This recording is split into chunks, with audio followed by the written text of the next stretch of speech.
All rise.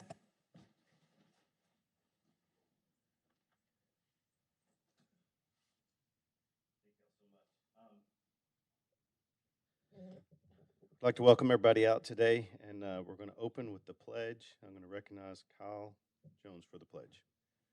Attention, salute, pledge. I pledge allegiance to the flag of the United States of America and to the republic for which it stands, one nation, under God, indivisible, with liberty and justice for all. Thank you, Kyle. If you'll remain standing, I'd like to open us in prayer. Bow your heads. Gracious Heavenly Father, we come to you today, and thanks for all your many blessings. We do pray that you would be with us today and that you would be with all those that are here, that you would give us wisdom and guidance, Lord, and that you would forgive us of our sins, forgive us where we fail you. Pray that you would be with Commissioner Stamps as he's recovering. Pray that you would grant healing to his body. We thank you for all the good in our lives, and we give you all the praise and glory. It's in Jesus' name we pray. Amen. You may be seated.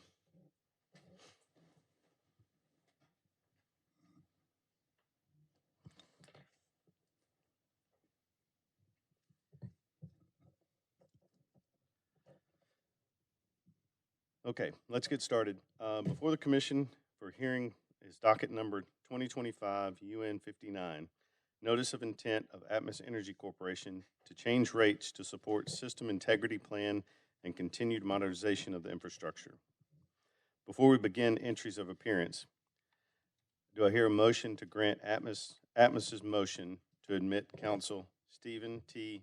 Perrin, pro hoc vice?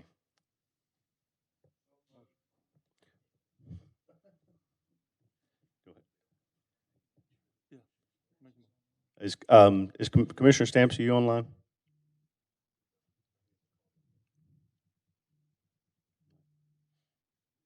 Yeah, make a motion. So I have a motion. Second. Second. All in favor say aye. Aye. Any opposed? Motion carries. So this time I'd like to direct the court reporter to swear in all witnesses that will. Oh, sorry. If we will do entries of appearance. Shelley Bass, Bill Smith, et al. Representing Atmos. Thank you, Chairman. My name is Shelley Bass. I am in-house counsel for Atmos Energy, and I'd like to introduce the other counsel here representing Atmos Energy today, Mr. Bill Smith, Stephen Perrian, the subject of the motion, and Mr. Lucian Smith. Thank you. Ms. Kruger? Emily Kruger for the Mississippi Public Utility Staff. Timothy Jones, attorney, public utility staff. Kyle Jones, Mississippi Public Service Commission. Thank y'all. This time I'd like to direct the court reporter to swear in all witnesses that will or may be testifying before the commission in these proceedings. All witnesses stand.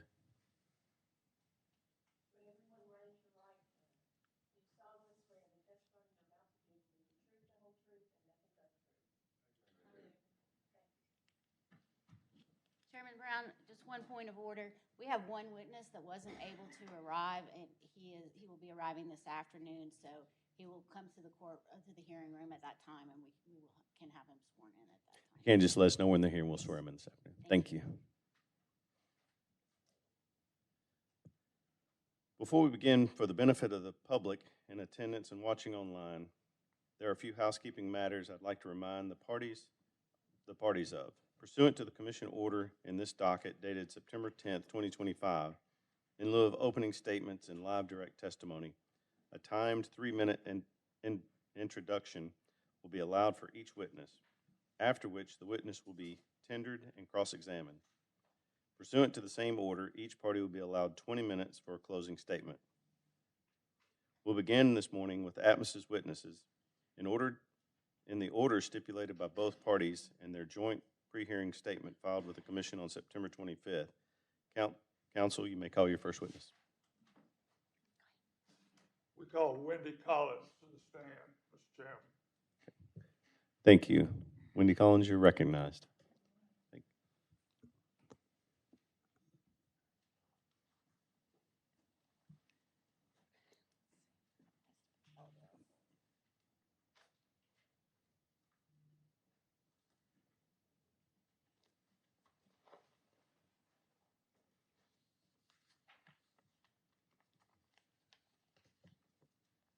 Ms. Collins, for the record, would you state your name, by whom you're employed, and what position? Wendy Collins, Atmos Energy Corporation, Vice President of Rates and Regulatory Affairs for the Mississippi Division. Are you the same Wendy Collins who pre-filed both direct and rebuttal testimony in this case? Yes, I am. Do you have any additions, deletions, or corrections to that testimony you need to make? No, sir, I don't. If I ask you the questions that are in both your direct and rebuttal today under oath, would your answers be the same? Yes, they would. Would you briefly summarize both your direct and rebuttal testimony for the commission? Certainly. My testimony provides an overview of the company's rate filing and helps to explain how safety drives everything we do at Atmos Energy. The parties' joint position statement identifies many issues, but the commission's decision really on 3 items will determine whether the company is able to continue to use the annual formula rate-making process to fully recover its investment, or whether we'll need to file annual general rate cases.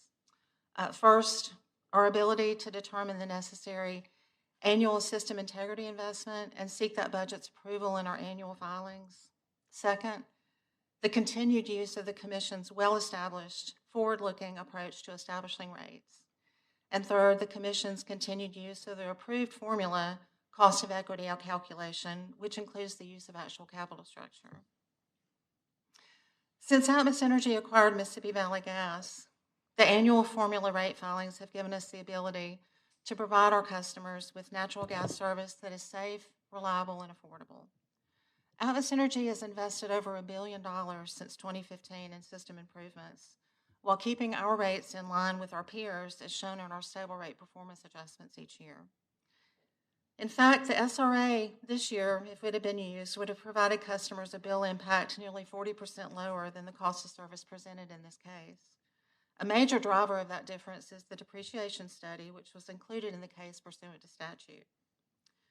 Our annual mechanisms allow the company to determine system integrity investment based on state and federal safety regulations, firsthand knowledge of our system, and the robust process we use to identify, assess, and proactively address risk through the preventive, detective, and mitigative investments that Mr. Keim describes in detail. If unable to fully recover these amounts through the annual filing process, the company will or may need to file frequent general rate cases to recover the difference. General rate cases can be very expensive and are ultimately paid for by customers.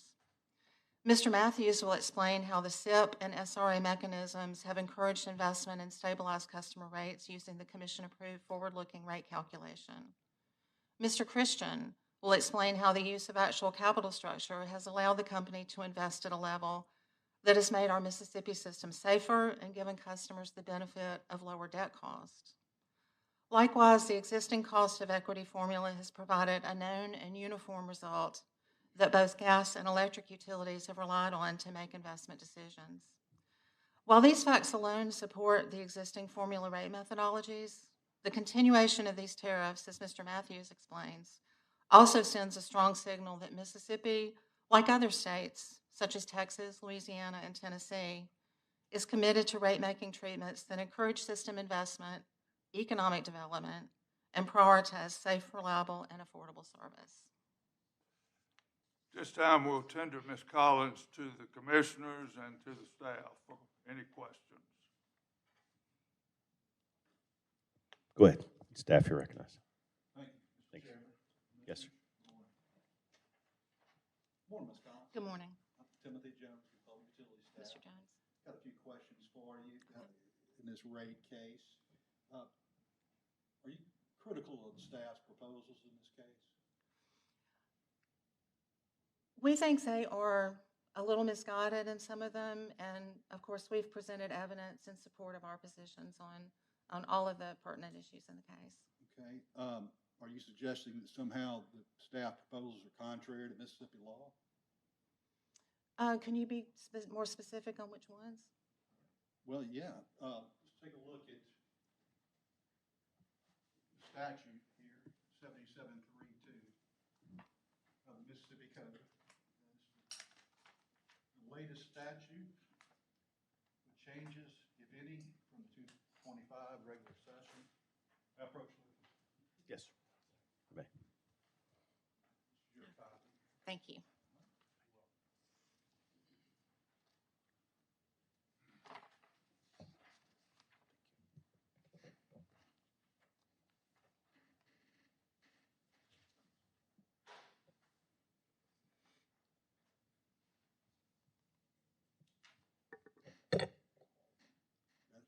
Yeah, go ahead. All right. I handed you a copy of 77.3.2 of the Mississippi Code, and talks about policy of goals of the state of Mississippi as far as determining rates for public-owned utilities, IOUs, and investor-owned utilities, excuse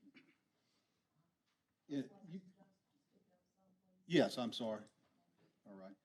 Let's, if we would, on page 3 of your rebuttal testimony, you say that the staff's proposal shunned the Mississippi legislator's declaration of policies in that statute. Okay? Is that true? Yes. Okay. And you've got a copy. Let's look at it. Can you please look at section number 1? Okay. Do you see some of this in section 1, some of those policy goals that you mentioned in your testimony? Yes, it's assuming adequate and reliable service by public utilities as a matter of public policy. Okay, thank you. Now let's look at section 3. Okay. Do you agree that this section provides what the commission shall do in response to these policy objectives? And which one under section 3? Specifically 3A. 3A?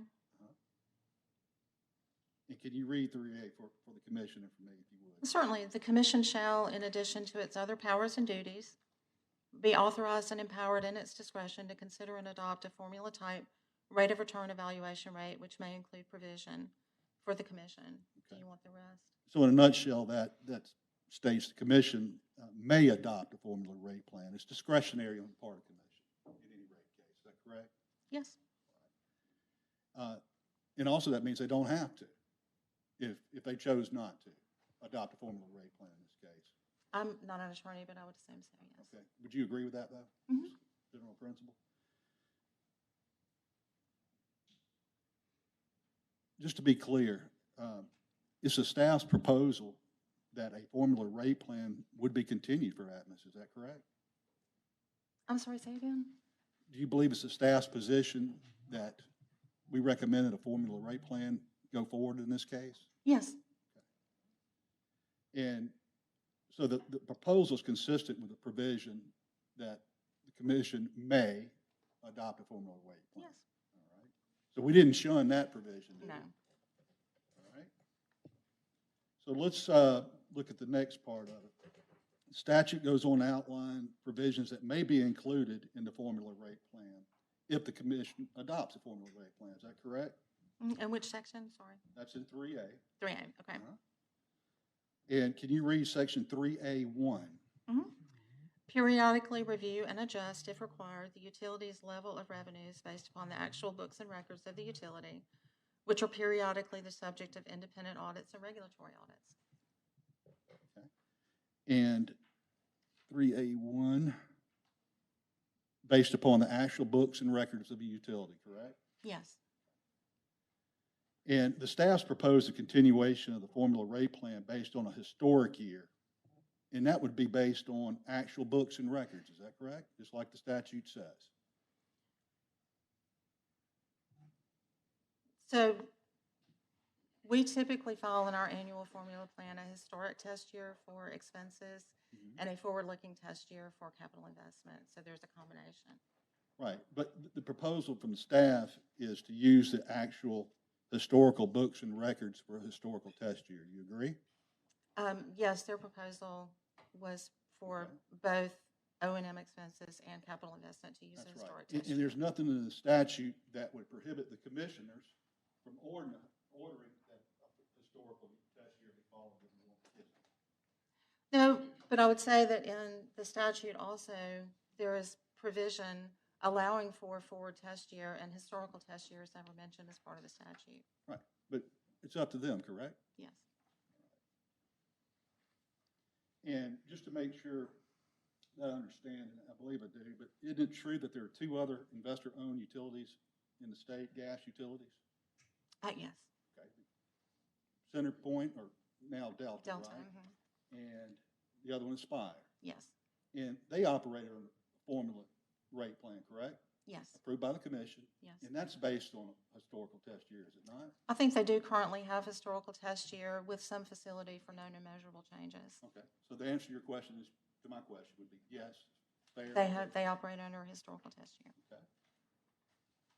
All right.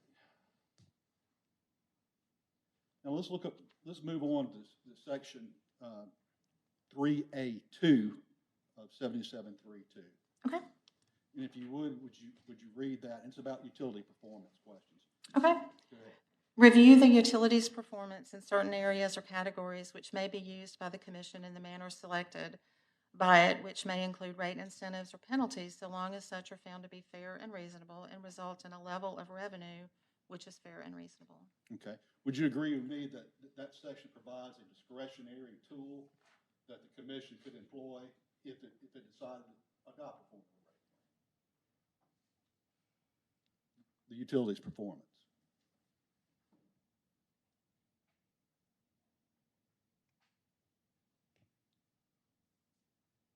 Yes, Okay, thank you. And again, the staff has supported the continuation of the formula rate plan, correct? All right. The staff has recommended the elimination of the performance rider aspect of Atmos's return on equity calculation. Is that correct? Is that your understanding? the performance adjustment, yes. Okay. So with that, would you agree with me that means that we're proposing to this commission that it not adopt the permissive part of the statute you just read, correct? I believe that that is what staff is proposing. Okay. And so based on the statute, a performance adder, such as Atmos proposes, is only permissive.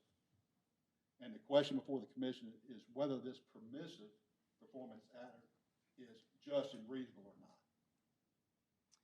Yes. Okay, thank you. All right, let's look at, Ms. Collins, on some of your testimony regarding the historic test year and the use of it. If you turn to page 12 of your rebuttal testimony, Give me 1 second.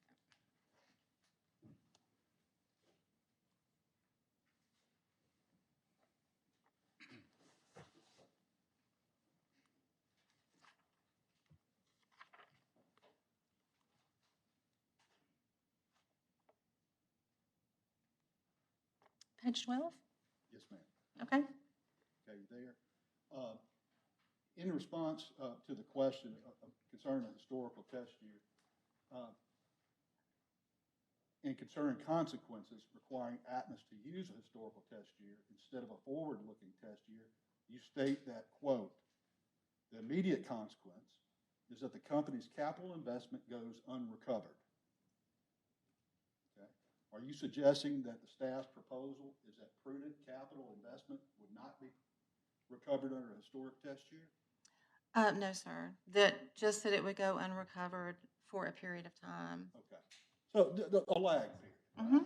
But you still recover every nickel of it, is that correct?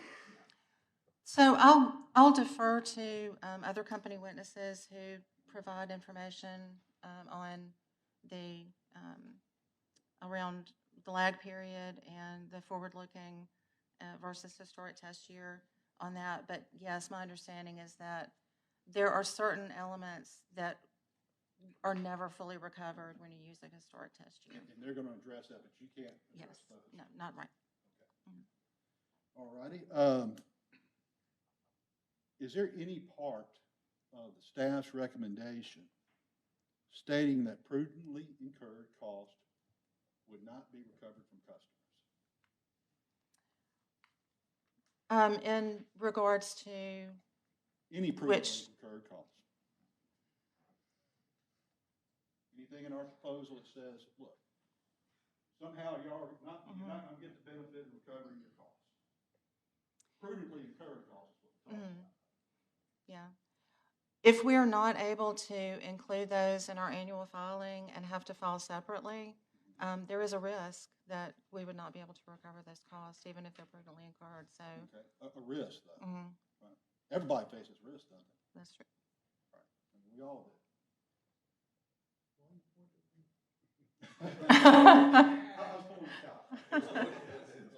Not you, sir. I apologize. Okay, if we can, let's move on to the question of bottom-up budgeting. Mhm. Okay? I have an exhibit here, which is in this part may entail some confidential information, and I don't know really, Mr. Chairman.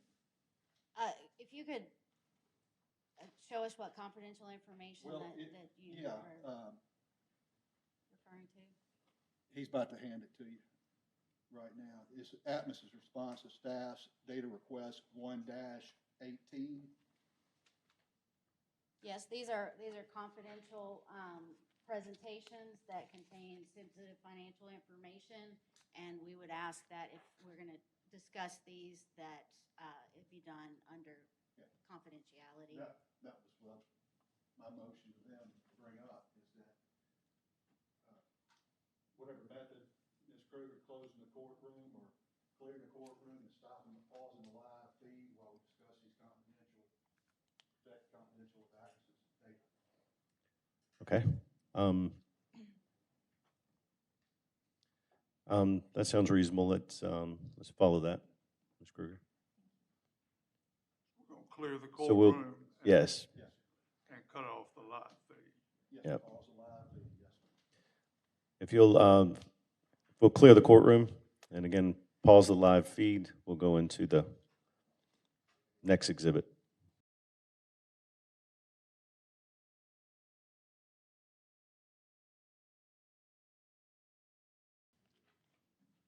Ms. Bass, you're recognized.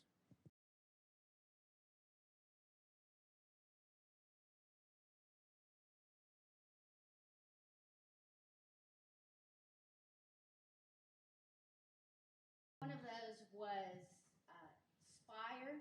Mhm. Have you reviewed Spire's annual rate-making tariff? Yes. And it does contain known and measurable changes to adjustment in that tariff. Can you Yes. describe to the commissioners what known and measurable changes are?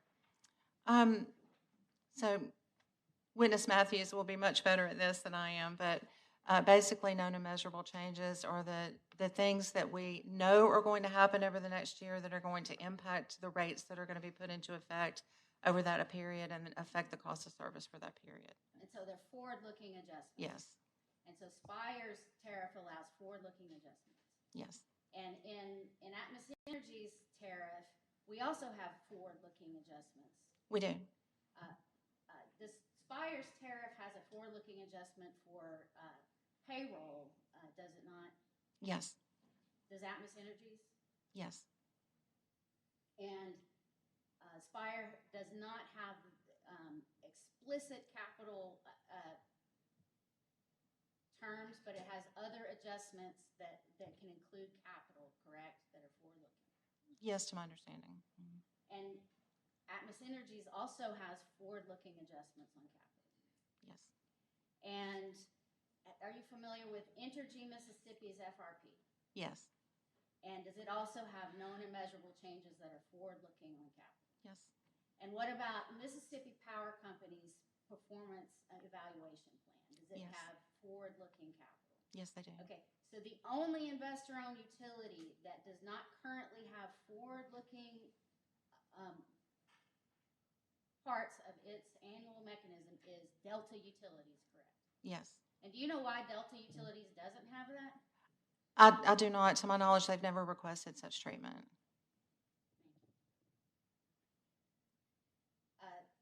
So let's see. Rate impact. Ms. Bass, excuse me, can you adjust the mic down, please? Yes. Thank you. Sorry. Thank you, sorry. So rate impact. Mhm. Mr. Jones asked you about whether Atmos Energy takes into account affordability.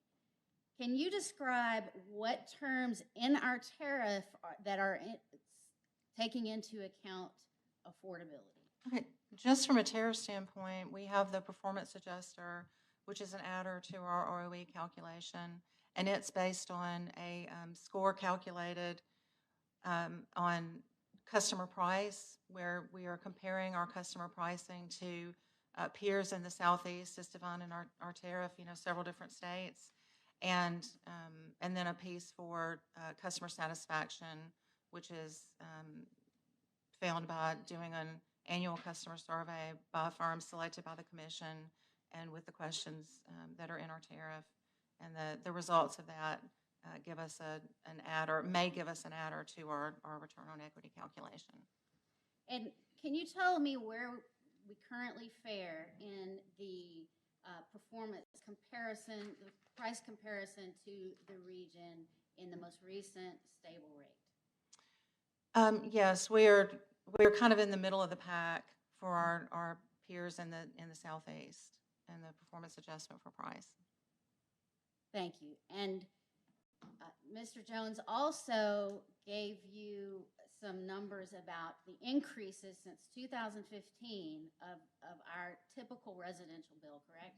Correct. And can you tell me in that price performance that we file each year, where we were in 2015 in regard to comparison to our peers in the Southeast?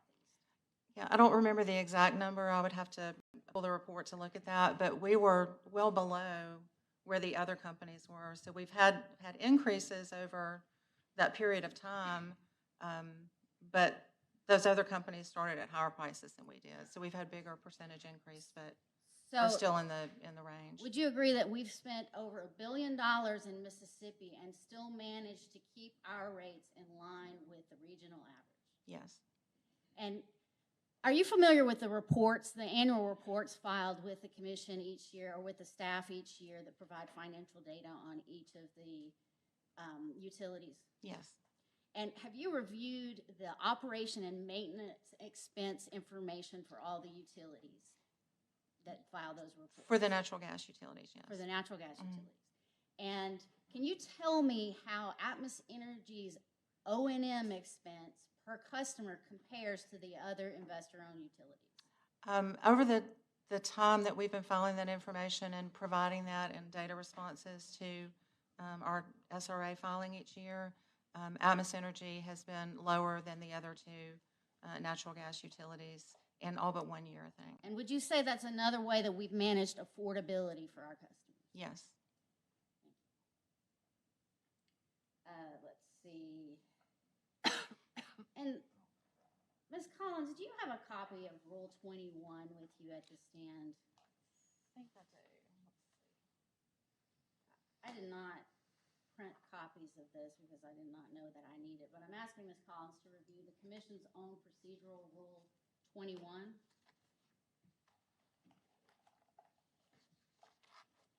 Yes, I do. Okay, can you read what that rule is about? What's the title of it? Rate-based operating expenses and rate of return. Okay, and can you skip down to the period, the point of it where it says test period? Sure. 102, test period. The test period for measuring a public utilities rate base may be the 12-month period beginning with the proposed effective date of the new rate set forth in the notice of intent. And is there any other description of any other kind of test period in there? Not that I'm aware of. And would you agree that you have interpreted that to mean that it is the Commission's preference to see the type of test period that is referenced in that rule? Yes. I have an objection to that line of question. She's not qualified to give, and is not here to give, and I didn't ask her for her interpretation of Rule 21. She stated in her testimony, I'm not a lawyer, not here to give a legal opinion. This is going outside the scope of the cross-examination. Commissioner, she is the VP of rates for Atmos Energy, and how she interpreted this rule and put together this filing is relevant to the testimony that she gave before Mr. Jones. Mr. Jones, your objection is noted for the record. However, objection is overruled. Ms. Collins, answer the question best to your ability. Could you ask it again? can you just read the rule again? Test period for measuring a public utilities rate base may be the 12-month period, beginning with the proposed effective date of the new rate set forth in the notice of intent. And did you interpret that to mean that is this commission's preference that the company present in its rate filings a test year that meets those qualifications? Yes. And that's how we've always made our rate filings. Thank you. Let's see.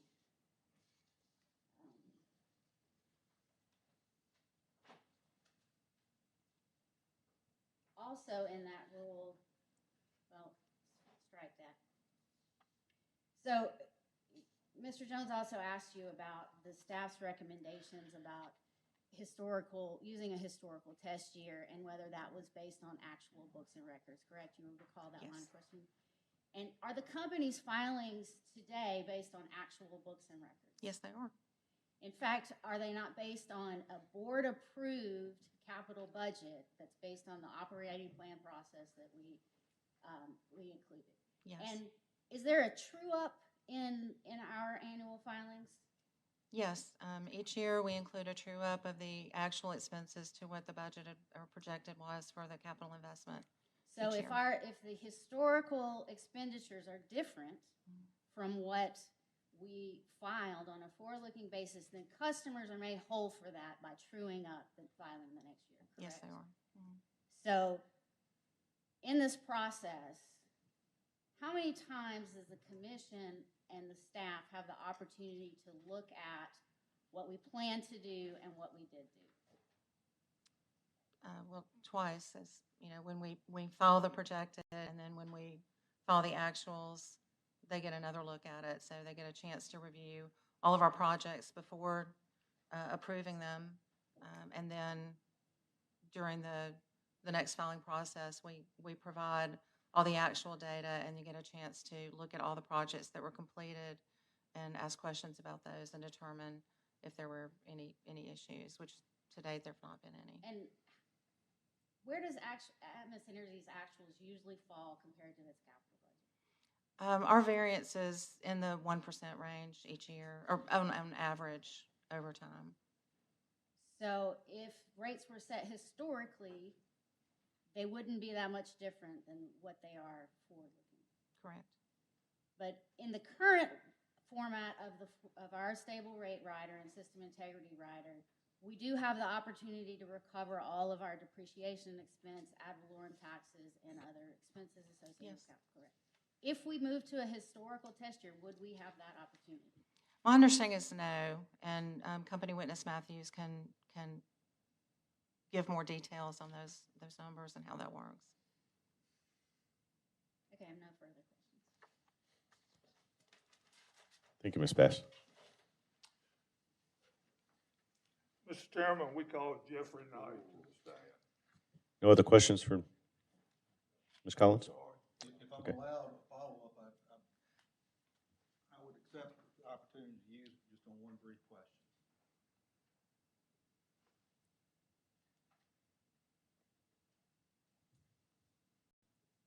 You're recognized, yeah. Ms. Collins, you may step down. Thanks.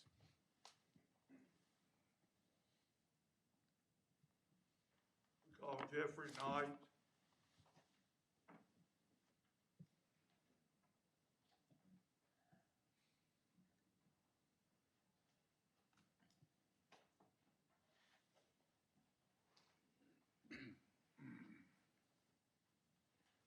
Mr. Knight, you've already been sworn in, so you're recognized. Good morning.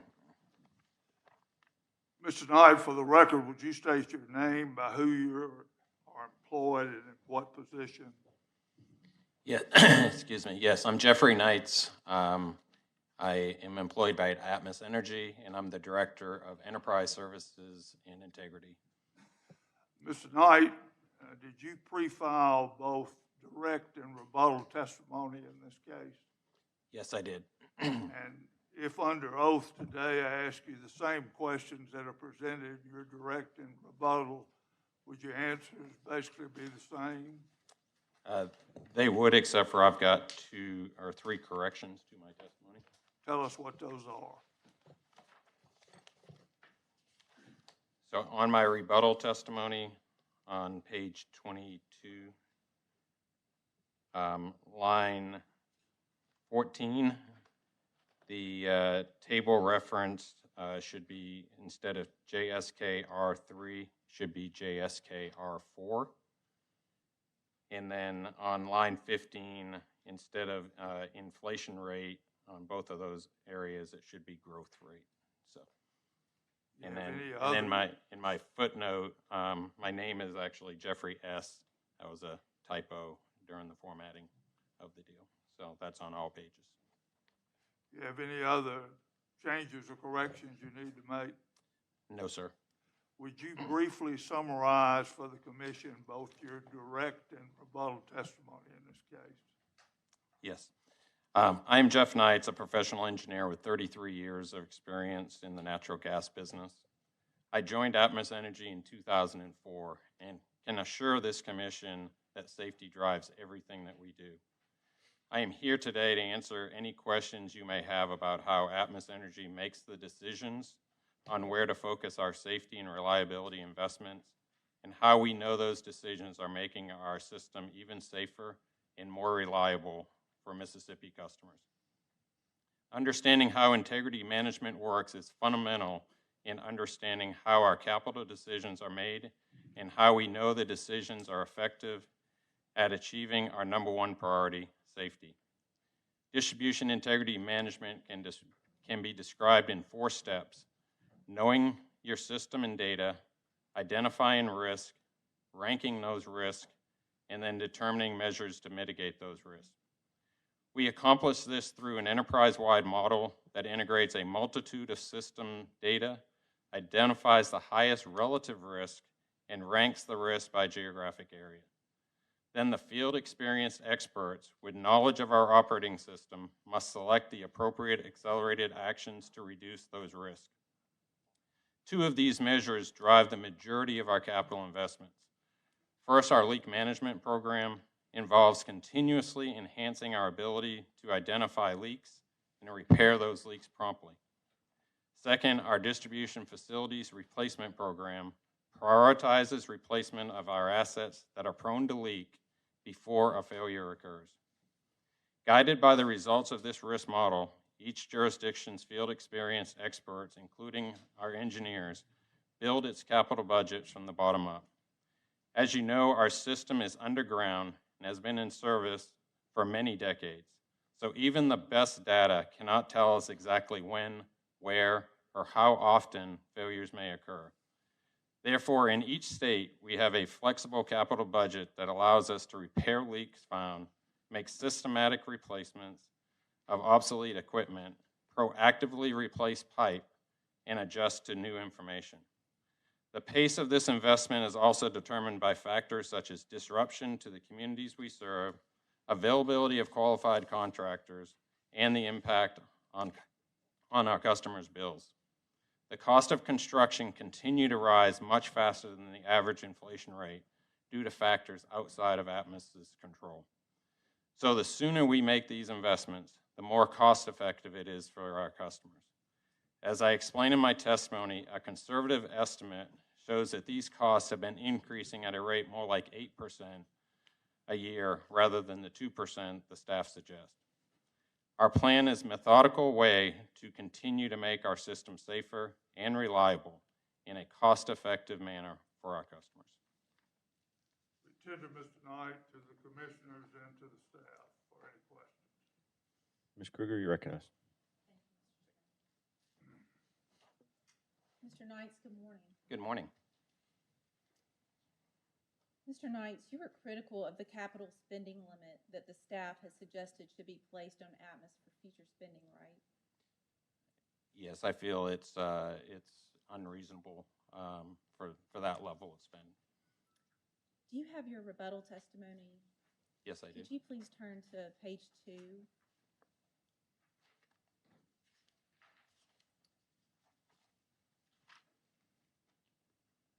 One of the things you state is that Atmos's current level of capital spending in Mississippi is not excessive because it would take up to 140 years to replace all of the pipe in the Mississippi system at that pace. Is that right?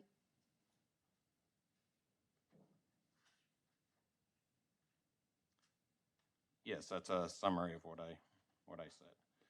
And it would take 70 years if it were just focused on the coated steel pipe. Is that right? Yes. Can you tell the commissioners what Atmos's rates would be at the end of that 70-year plan based on Atmos's current pace of capital spending? No, I cannot. I have not done that calculation. And again, that was a reference just to demonstrate that the pipe that, in order to replace the at-risk pipe, if we had to replace all of it, it would be on a very long runway because there is a lot of pipe in the ground that needs to be replaced.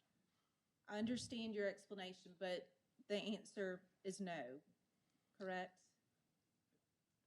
As far as I have not done a customer bill impact.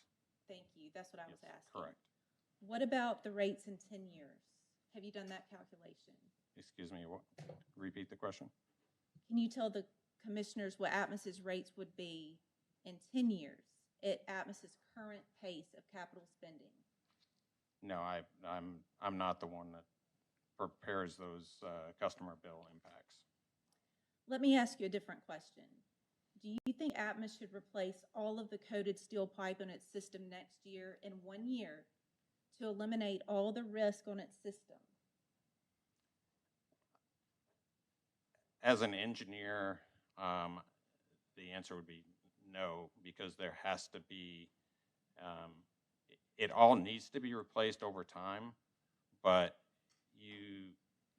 there is a balance to, in a perfect world, absolutely. I mean, I think the plastic pipe is definitely a better material, and we have aging infrastructure in the current system. But in reality, that is not possible to do that. You have to go at a pace that, from a contractor perspective, that you have contractors that you can design the projects, you can and you can pay for that cost because it is not possible to just do all of it in 1 year. So You mentioned the word pace. So just to clarify, it becomes a question of pace, right? there is definitely a question of pace related to the pace that you replace the pipe to ensure the safety of a system. Mr. Knights, there's been a lot of testimony in this case about metrics and other measurements that could be used to measure the performance or effectiveness of Atmos's system integrity program. Is that right? Yes, there has been. And you addressed this in part in your rebuttal testimony. Could you please turn to page 15?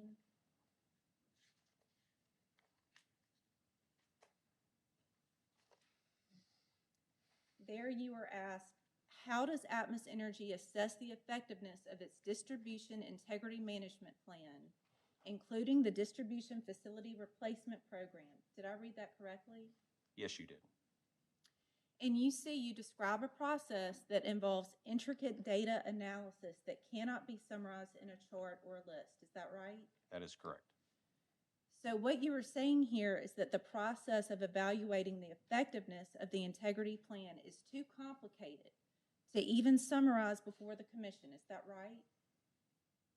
No, what I said was that you can't have a single metric to determine an effectiveness of a program as like the system integrity program or the DIM program, because it's a multifaceted, very robust process that involves a lot of different pieces and parts that a single metric or even a couple of metrics cannot determine the effectiveness of. But just to be clear, you said that that's what you said in response to the question of how Atmos Energy assesses the effectiveness of its program, that it actually involves intricate data analysis that cannot be summarized in a chart or list. Is that correct? Yes, from an individual chart or list, but we do those intricate, very complicated analysis to determine the effectiveness. But I summarized your response correctly just now.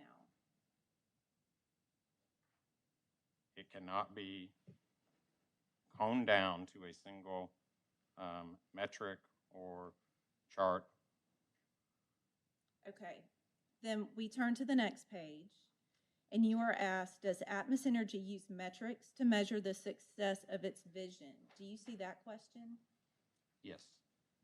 And can you review your answer to that question, please? Can I review it or? Please read it? review it. Let me know when you're done.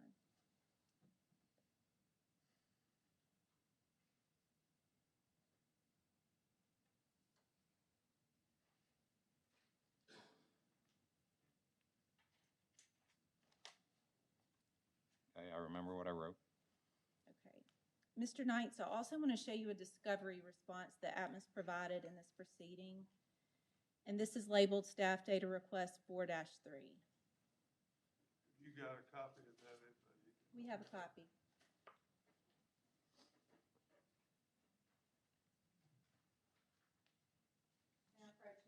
Yes, you may.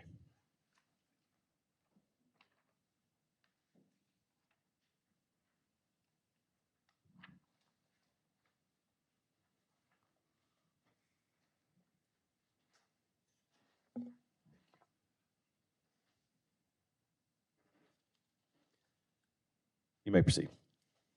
Mr. Knights, do you see the document that I've put before you? Yes, ma'am. Can you tell me what that document is? This is a data request, question number 4-02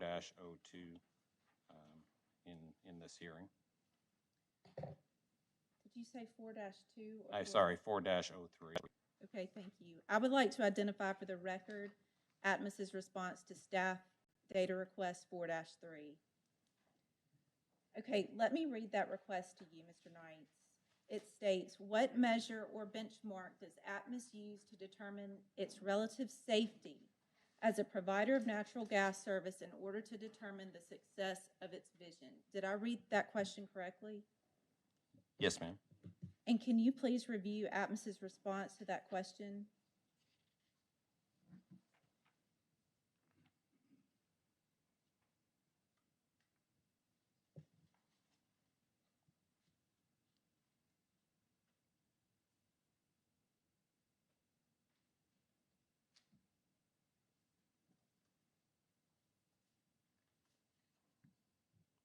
Okay. So it's a fairly straightforward question presented in your unrebuttal testimony and asked to you in discovery. What measure or benchmark does Atmos use to determine its relative safety as a provider of natural gas service in order to determine the success of its vision? And Mr. Knights, can you please show me in either response, where do you answer that question and provide the measure or benchmark requested? Again, I believe in both questions, we answered the question. It's not answering it in a single metric, a single chart, because it is built into our entire way we do business, the way we manage our work, everything from our training to the way we engineer projects to all the controls we have in place, our leak survey strategy, our leak repair acceleration and getting those leaks repaired quickly, our pipe replacement, all of that is part of an effectiveness of a safety program and a safety vision, because again, safety vision sets the direction of a company and how you do it and how you act and the controls that you have in place, and it's not a single metric as you're referring that you're looking for here, and there is not a single metric. Okay, you named several things Okay. that Atmos looks at in response to that question. I believe one of them was leak repair strategy. Yes, ma'am. So that would be just one of those measures, right? That's correct. How does the commission use your example, leak repair strategy, as a measure? Can you explain to the commission how to use just that example as a measure? How do we use that example Yes. as a measure? And how can the commission also use that reporting data as a measure? So from a leak repair perspective, we have, it starts with leak management. So it starts with how much that you can survey, or the quantity of surveys that you can perform on your system. So, and then we use that data from those leak surveys to determine the number of leak repairs that you need to have. And then each one of those leak repairs has a cause associated that we report to the DOT, but there's also additional information on that that we put into our systems to inform the pipe replacements and other accelerated actions that we may need to do. So from a metric perspective, you can look at the number of leaks, you can look at the causes of leaks, you can look at above ground versus below ground. A lot of that data is not publicly available. It's what we have available within our systems as we determine the risk of the system and is our integrity programs working. Well, you just mentioned a number. How does the commission know when it has met its target? At what number? There is not an end goal in safety, and I mean so the target is you have to look at trending. You look at, I mean, a single leak is too many leaks, and our goal is to prevent incidents, and an incident occurs when gas gets outside of a pipeline, and so our goal and everything that we do is trying to keep our gas inside our pipe. And if it does get out, we want to detect it quickly. We want to repair that pipe through a leak repair. And then we want to proactively try to prevent future leaks by replacing our pipe. So again, from a goal perspective, you got to look at multiple things within the whole process, and it's not a single metric. Thank you. Okay, Mr. Knights, let's switch gears here a little and look at the metrics that this commission has discussed in the past. We are going to look at the commission's order from 2015.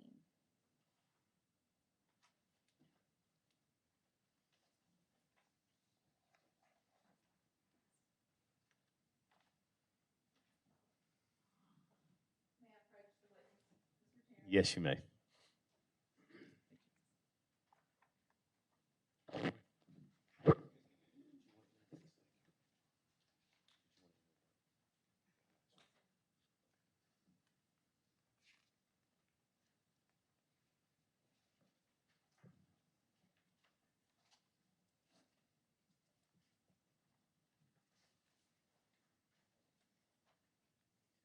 Mr. Kruger, you may proceed.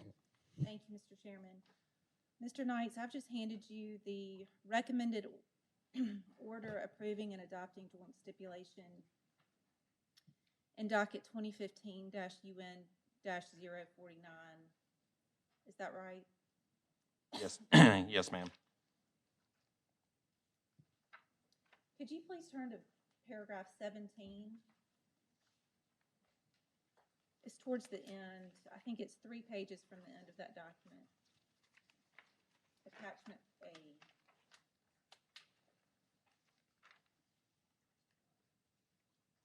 You said page 17? Paragraph 17. Paragraph 17. Towards the end. On page 14? Yes. Okay. Could you please read that paragraph? On or before March 15th of each year after the effective date of the SIR. Am I reading the correct paragraph? You are, thank Okay. you. All right. Continue.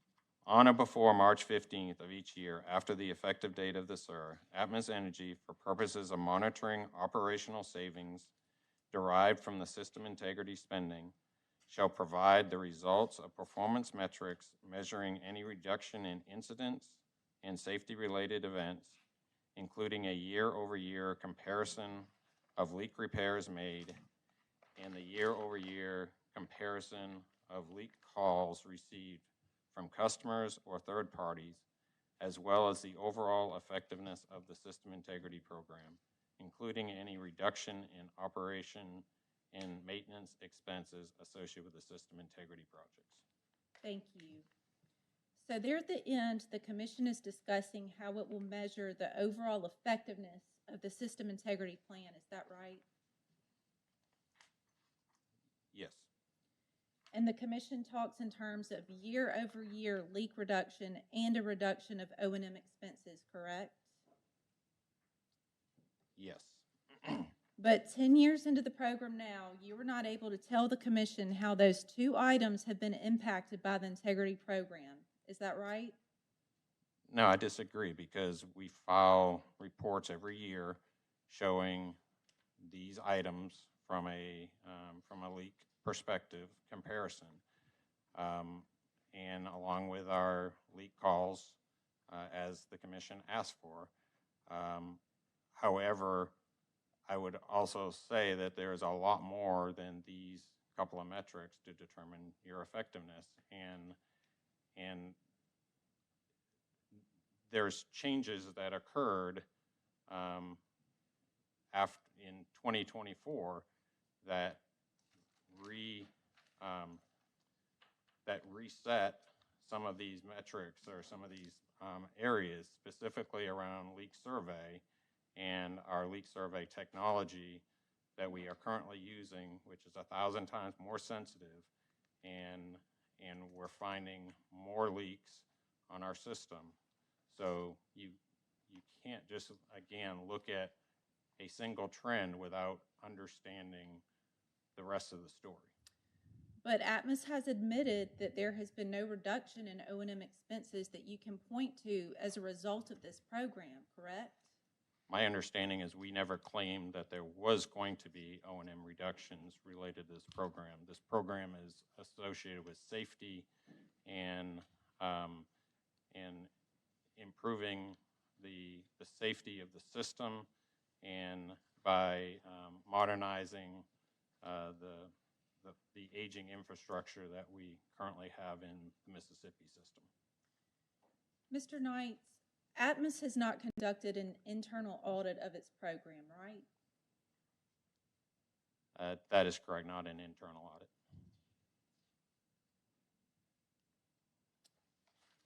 Atmos has not analyzed the pace of its integrity spending in relation to other gas companies throughout the country, right? That is correct, because that information is not publicly available. So just to be clear, Atmos does not compare the pace of its pipe replacement program to any of the hundreds of other companies who operate natural gas systems in this country, right? We do not compare from a pace perspective, but we do compare the assets that other companies have that are publicly reported to on the DOT reports, and which includes the leaks, includes the amount of steel pipe and plastic pipe and the makeup of their system. So we do some of that comparison as part of our overall analysis.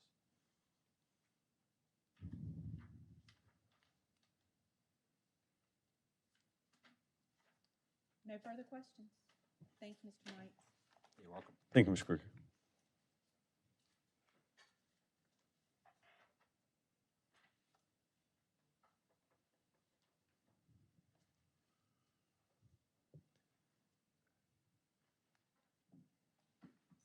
Ms. Bass, you're recognized.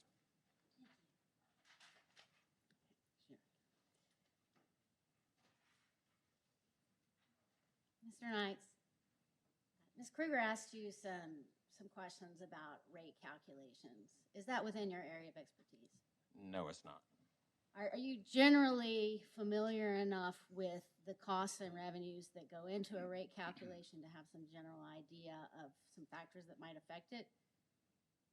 Potentially. Okay, and you worked for many years before entering your current role in shared services for the Mid-Tex division for Atmos Energy, correct?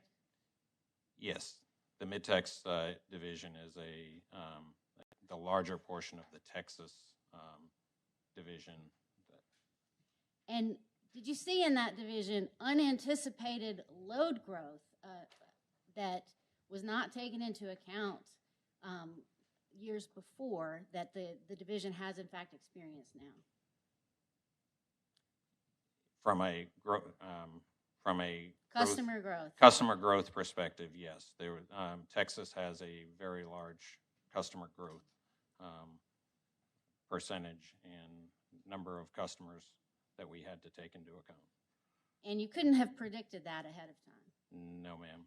Can you predict what the customer growth might be in Mississippi 10 years from now? No, I don't have a crystal ball, and I can't predict that stuff.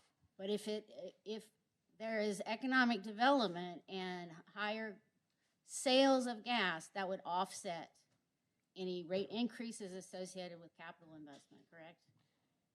Yes, so the more customers that you have on the system, the more that is spread out.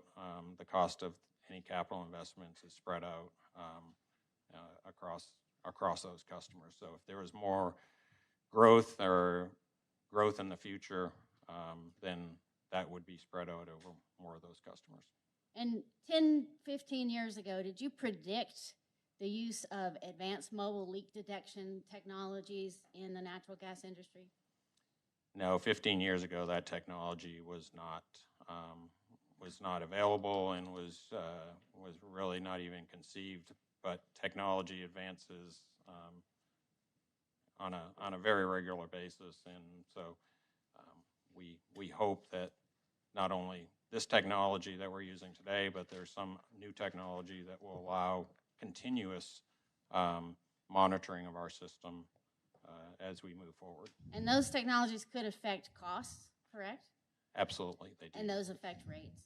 Yes. But you have no idea what that's going to be over the next 10 years. Correct. We can't predict those. We have to take what we know today and develop our plan for today and in the near future, and then we adjust based upon new data as it becomes available. And Ms. Kruger asked you about PACE. Can you elaborate on how we function our risk assessment model, our distribution risk assessment model, and how that identifies higher relative risk areas on our system? Yes, so as I have in my testimony, our risk model is a industry-leading software system that takes thousands or probably millions of data points over the last 10 years of everything from leaks and the type of material, age, vintage, just a numerous amount of data around your system, and it brings it into a single system that then determines your risk levels based upon 9 threats that are identified in the distribution integrity regulations. And so example of those threats is like corrosion or equipment, material, joining practices. All of that information is put into the system. It comes out with some risk scores by geographic area, both from a larger cost center or operational area down to a 2,000 by 2,000 grid level. And all of that information is sent to our local experts in the field that know our system, that are operating our system, that dig up our pipe on a daily basis. Those folks go ahead and analyze that risk area to determine what accelerated actions may be necessary. And as I said in my opening statement, that part of that, one of those accelerated actions is pipe replacement, or it could be a more frequent leak survey activity to be able to determine if there's leaks on the system. And then those individuals then determine the individual projects that are then used to build the budget for that next year or even future years as we determine what the right level of pipe replacement is viable for the contractors that we have available to us, what the cities can handle, what our engineers can handle to be able to replace that pipe proactively before it leaks. It's going to address both areas that have leaked in the past, but also those areas that are leak prone that could leak in the future. Thank you, Mr. Knights. And there are hundreds of those 2,000 by 2,000 foot grids in the Mississippi division, correct? Yes, I don't have the exact count, but there's several hundred. And so our risk assessment model ranks those grids by the highest relative risk. So we know which ones we need to address first, correct? Yes, it ranks it by the grid based upon each threat level, and then there's different actions that we look at on the individual. So some of those threats may not be pipe replacement, may not be the mitigative action. It may be where we have a large number of third-party leaks, third-party line hits, and in those cases, it may be a different campaign for calling 811, call before you dig type efforts. So there's multiple risk mitigative actions with pipe replacement being one. And you mentioned that it's not possible to replace all pipe that we may ultimately want to replace based on the data in that model in 1 year, correct? That is correct. And what do we do in the meantime? So to ensure a safe system, we are leak surveying our assets. And again, based upon the risk, we may survey something more frequent than other assets. And then we repair those leaks as quickly as we can in order to eliminate that hazard from being in the system. And if it's a hazardous leak, it's repaired immediately as soon as we have that. But non-hazardous leaks, we're given a little time, but we still want to do it as quickly as possible. So there are accelerated actions taken to keep the system safe, but they are, while we're waiting to replace the pipe, but they are not as effective as full pipe replacement, correct? Correct. A full pipe replacement eliminates leaks from occurring in the future.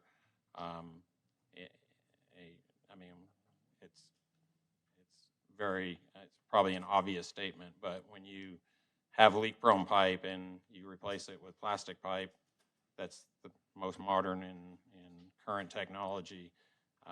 That pipe just does not leak, and that's our experience. When we go into an area to replace that pipe, we no longer have leaks on that system. If we do, it's typically a third-party line hit, which is our #1 cause of hazardous leaks. Okay, and you've been a part of the 5-year operational plan division meetings for many years, correct?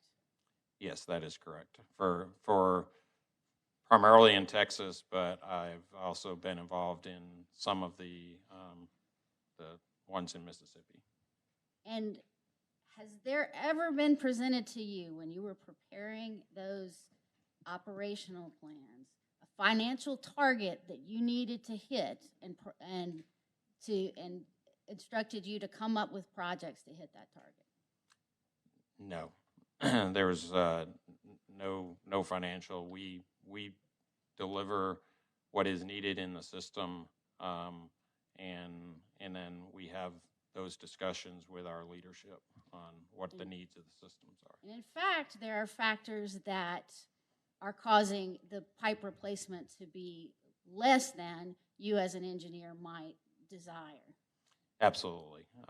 Yes, there's always more pipe in the ground that I, as an engineer, would like to get out of the ground, but there is limitations on the cost of or what we can do physically, as I mentioned earlier. Thank you. And so Ms. Kruger also asked you about metrics in conjunction with Atmos Energy's vision. What is Atmos Energy's vision? Atmos Energy's vision is to be the safest provider of natural gas services. And can you describe why there's not metrics that are associated with the vision? Well, as I stated, a vision is setting a direction of the company, and there's many things that go into a safety vision and a safety process, and it's really it's all of our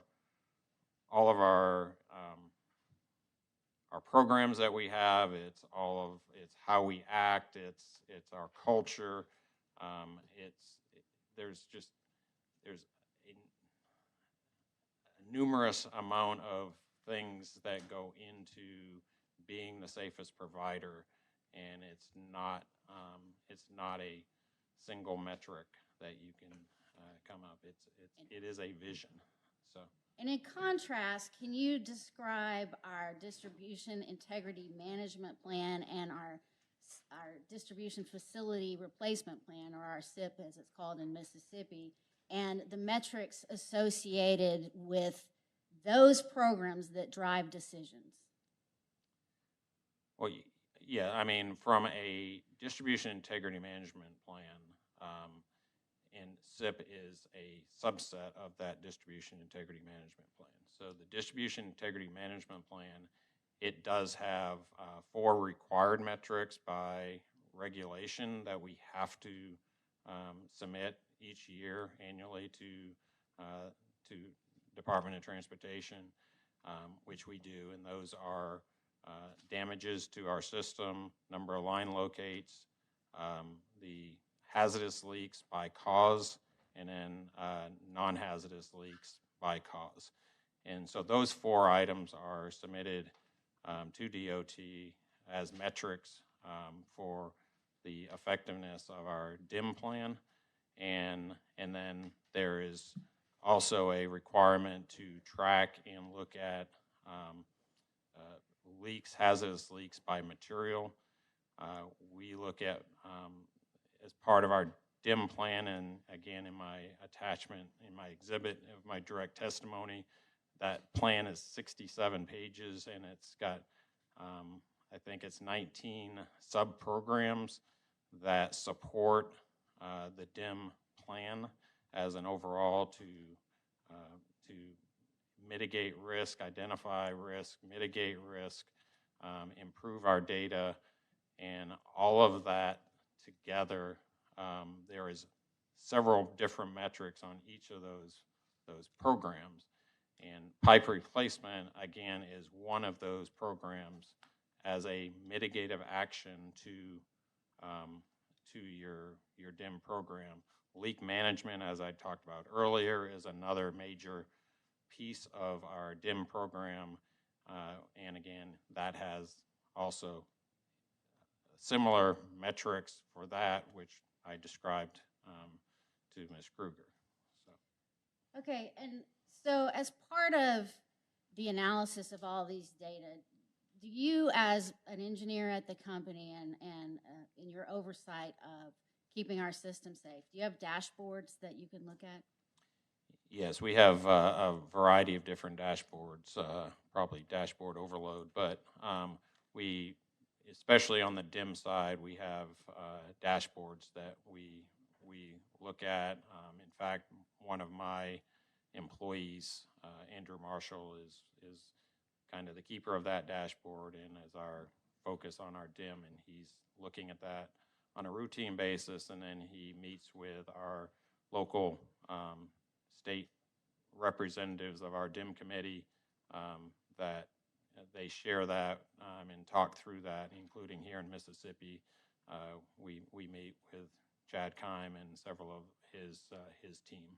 And what is Andrew looking at, and Mr. Kime and others, when they're looking at that dashboard? So Andrew is looking primarily at the leakage, the cause of leaks, what material those leaks are on, the trending. They look back 10 plus years of trending on the leaks. He also has some, it's not a dashboard, but it's some other database that he's looking at our accelerated actions, and he's looking at how the trending are those accelerated actions that we put in place, are they effective? Did the action that we took the prior year, did that integrity management area, that 2,000 by 2,000 grid, did that now come off the list versus was on it in the prior year? So he's looking at a lot of different data. Most of it mostly is leak driven, but there is other aspects of it. And that drives changes to our plan, right, or our actions that we're going to take in response to this. Yes, those discussions that he has and what he's looking at, that he has with the local operations engineers, that will drive and influence some of their decisions.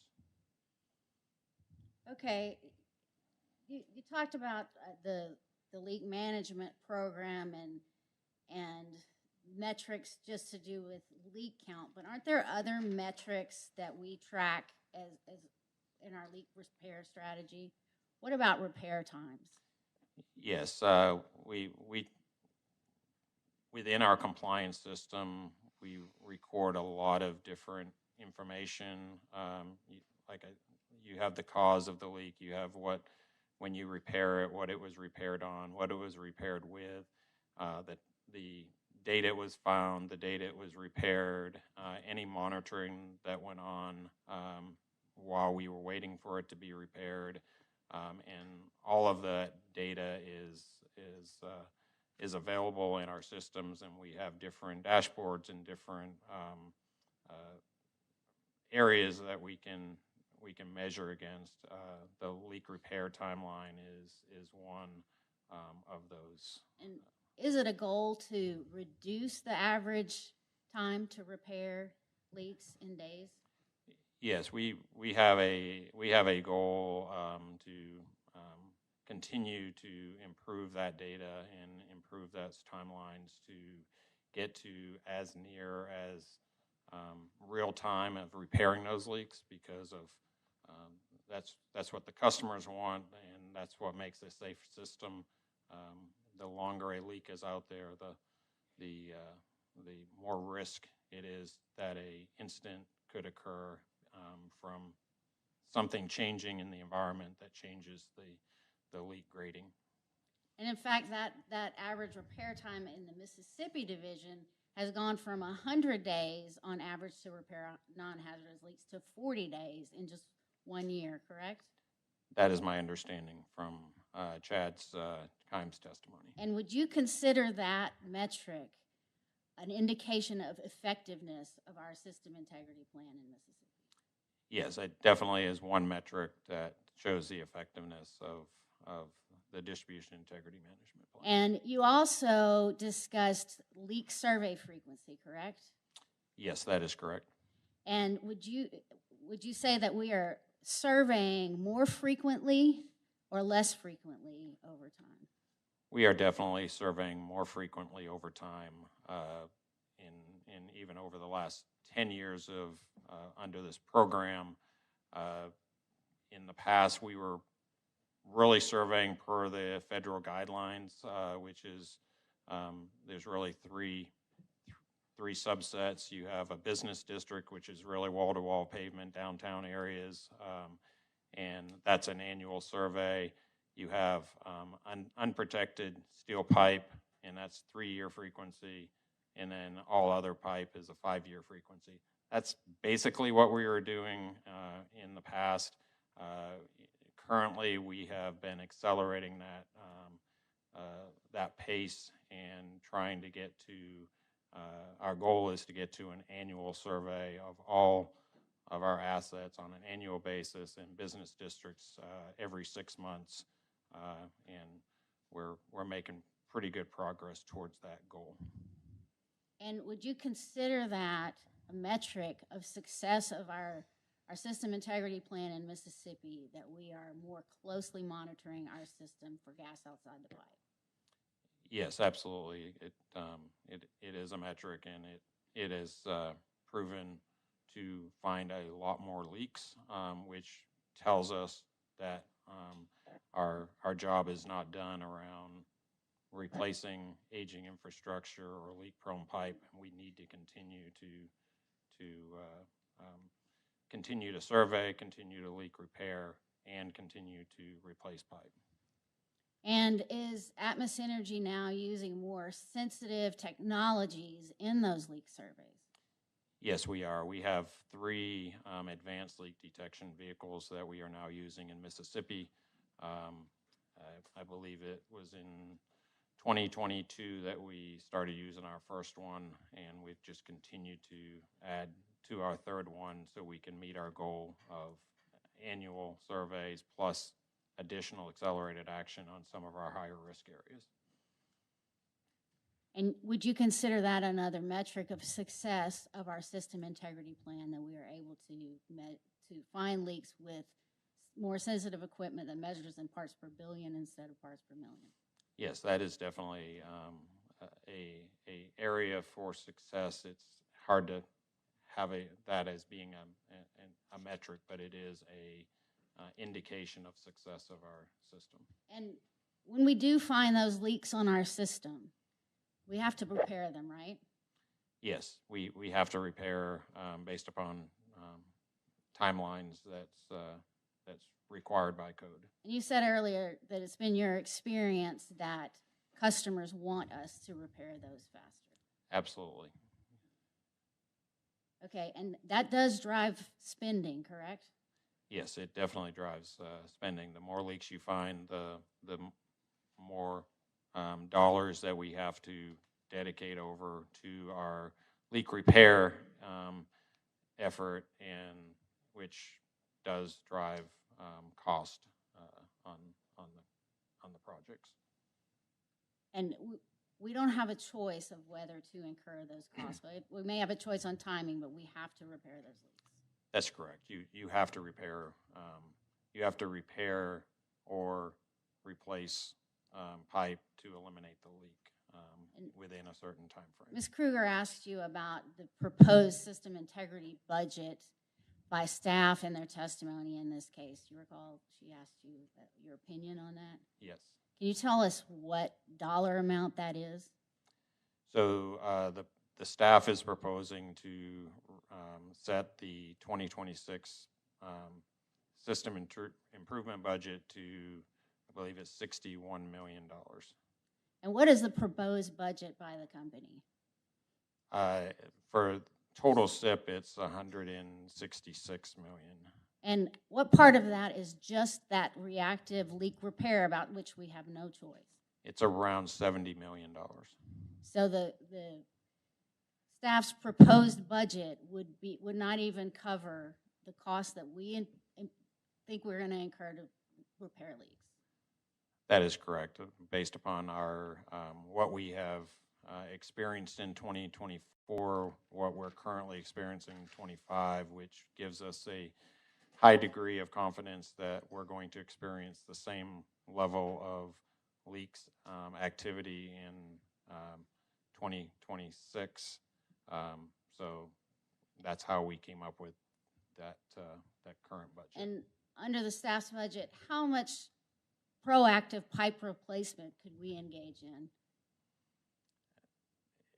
We have to, if we only had the $61 million, then under the budget, we would only be able to repair leaks, and we would not be able to replace any pipe. Proactive pipe. So you talked about leaks by cause. Can you tell me what one of the most critical vulnerabilities in the Mississippi system related to joining methods? Yes, the most critical. Mr. Chairman, I'm going to object to this line of question. The procedural rules require Ms. Bass to stay within the confines of my cross-examination. This is far afield. I did not talk about this. He did not get the opportunity to talk about the leaks by cause in detail that Ms. Kruger asked him what metrics we use, and I'm trying to establish that those metrics are in fact more intricate and detailed than Mr. Knights could put in a simple spreadsheet.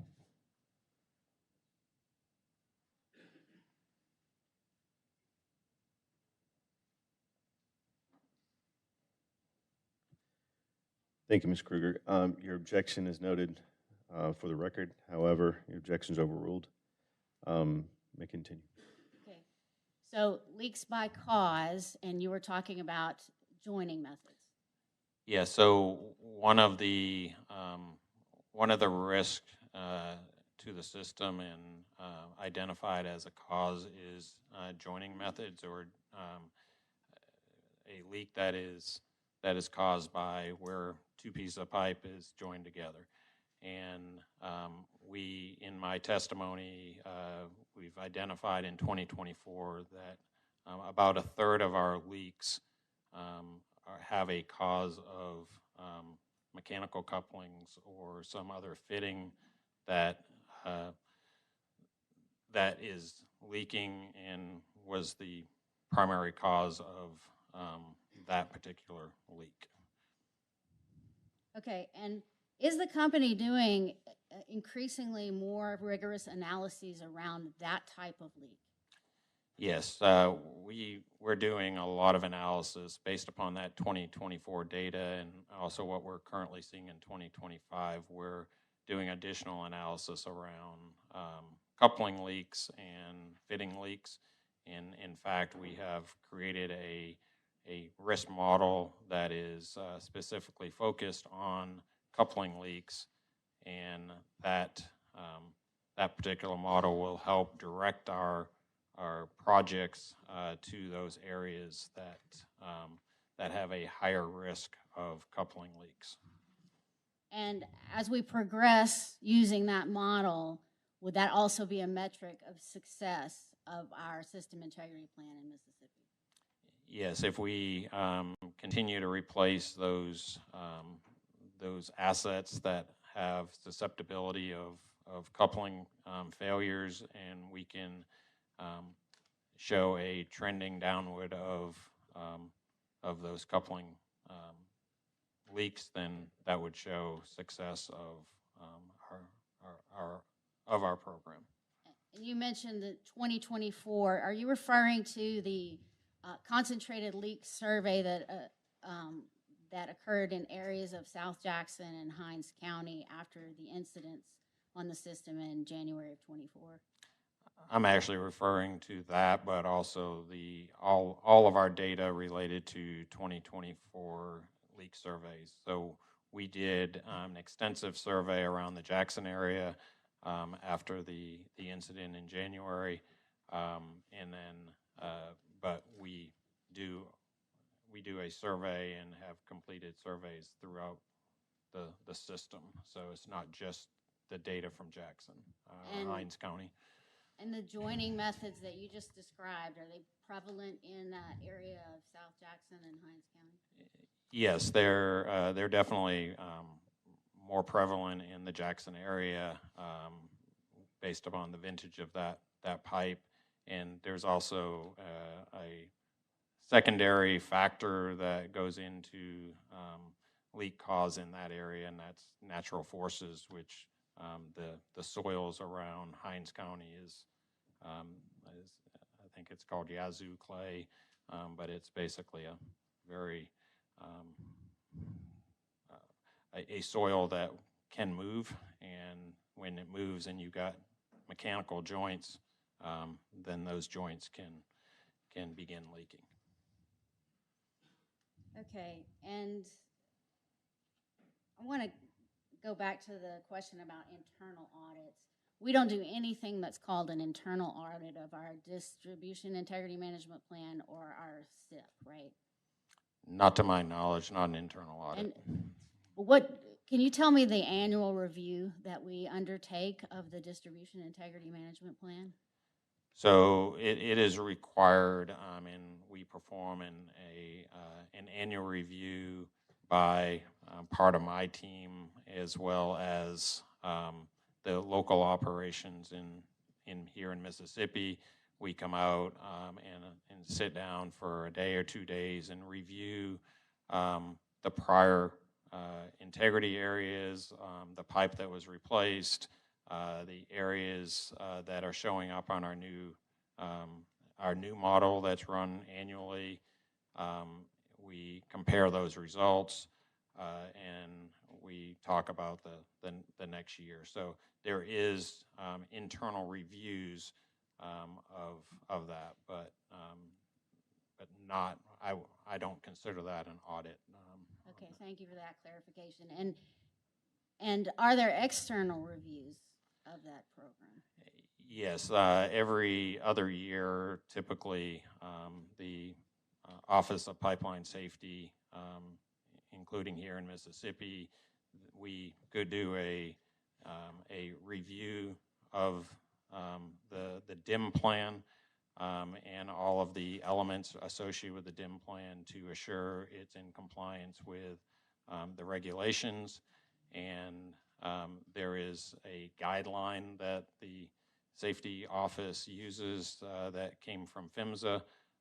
It's a checklist, and it's multiple tabs and a lot of questions, probably 100 questions that they typically walk through. At least my experience in Texas, that's the experience that they do.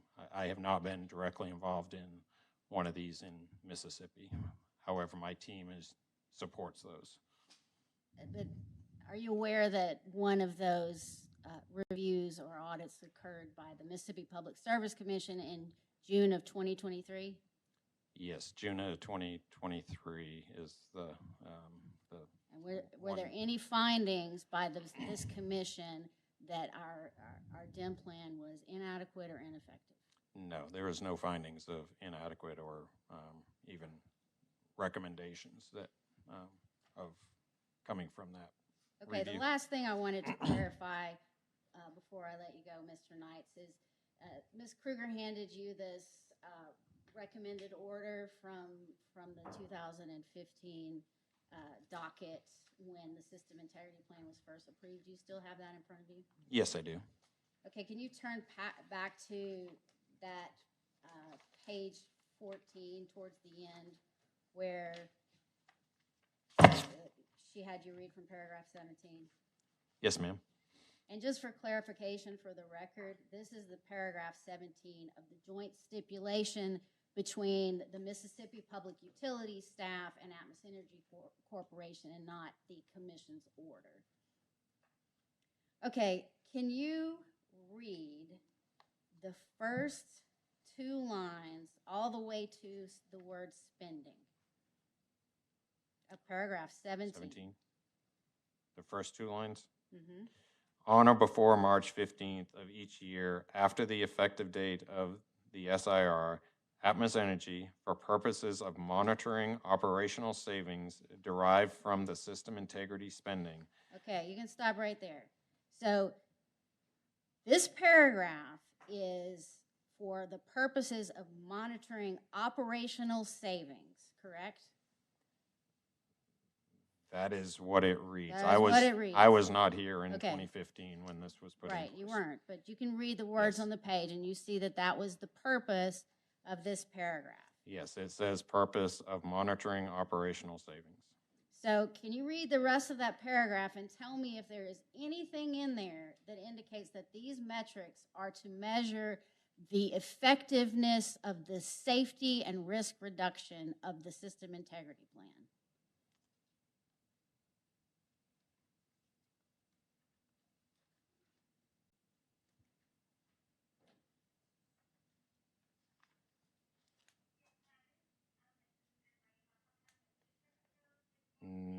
I don't see anything Thank you. in here that's, And are these in fact the metrics we use to measure reduction in risk and safety on our system in the complex analysis that you described? no, I mean, we look at the leak repairs, but it's much more complicated than just these Thank metrics. you. No further questions. Mr. Chairman, we're fair with our next witness, but do you want a break for lunch? How do you want to handle it? We plan to break for lunch at 12:45. This time we call Chad Kime.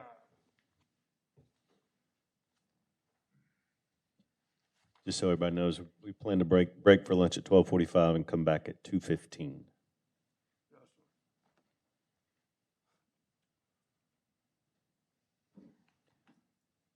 While he's coming up, let's take a 5-minute break.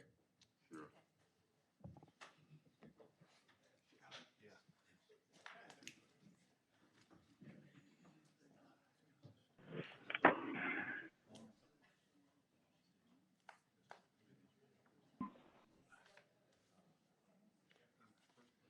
I just wanted to check and see if y'all could hear me. Hello?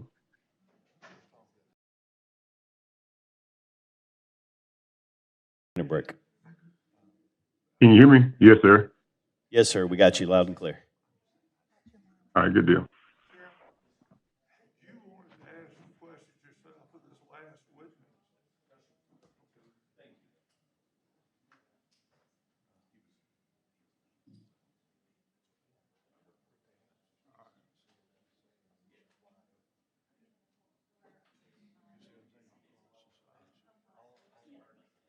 Good. Anything you can do to help her, do.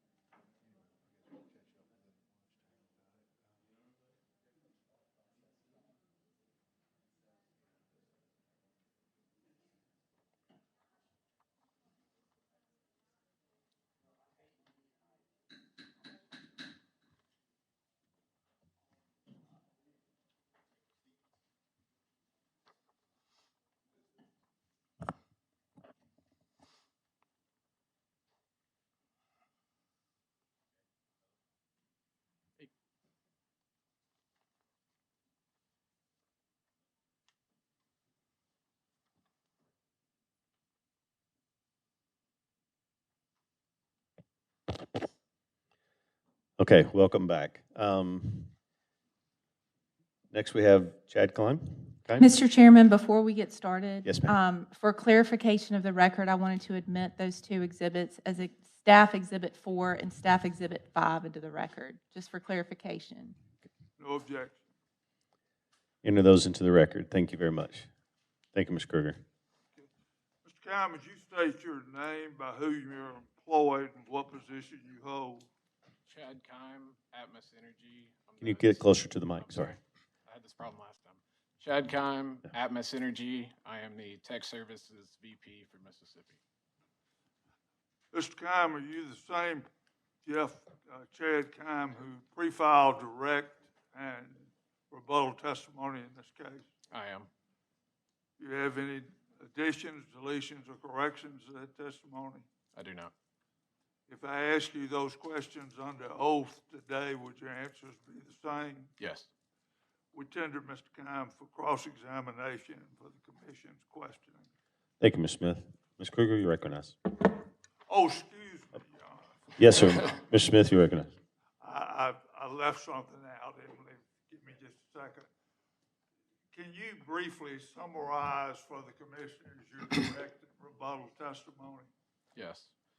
My testimony explains how the Mississippi Division is implementing necessary enhancements to the safety and reliability of our operating system.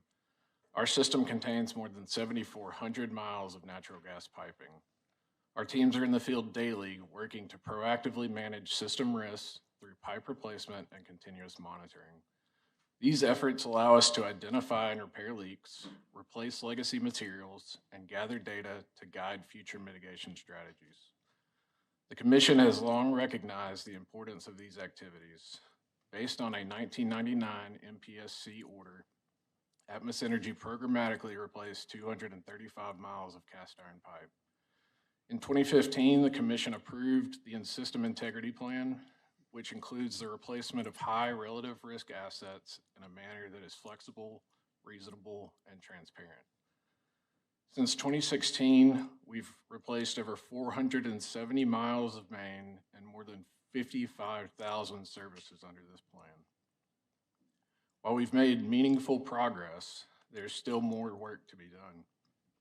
Approximately 90,000 legacy steel service lines and 2 to 3 times that number of legacy couplings are still in service today. These components are a primary focus of our integrity management plan because of both their likelihood of failure and the consequence of failure. I can show you today what these couplings look like and explain the details about these risks. And I think you will see that targeted, proactive replacement is the only way to eliminate existing leaks and prevent future ones. In 2024, we surveyed over 7,500 miles of main and repaired over 4,000 below-ground leaks. Today, our average time to repair non-hazardous below-ground leaks has dropped from 100 days to under 40. This improvement is driven by advanced technologies like AMLD, which is 1,000 times more sensitive than traditional equipment, and our commitment to perform more frequent surveys and more rapid repairs. I can tell you that the response from our customers has been very supportive. To maintain this commitment, we anticipate needing to invest $70 million or more for this foreseeable future just for leak repair. That's nearly $10 million more, excuse me.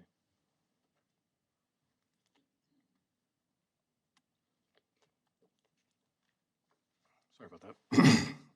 That's nearly $10 million more than the $61 million cap proposed by staff in this case for the entire system integrity budget. Instead of arbitrary caps, our approach must remain flexible, data-driven, and focused on both replacement and enhanced monitoring to meet the safety and reliability needs our customers deserve. Chad, did you bring with you today actual physical examples of some of these pipe joining techniques you're talking about? Yes, sir, I did. So you'd be available to discuss them if the commission or the staff wanted it? Absolutely. Thank you, Emily. I tend to. Ms. Kruger, you're recognized. Good morning, Mr. Kine. Good morning. Are we in the afternoon? Good afternoon. That's Mr. close Kine. enough, yeah. Could you please turn to page 2 of your rebuttal testimony?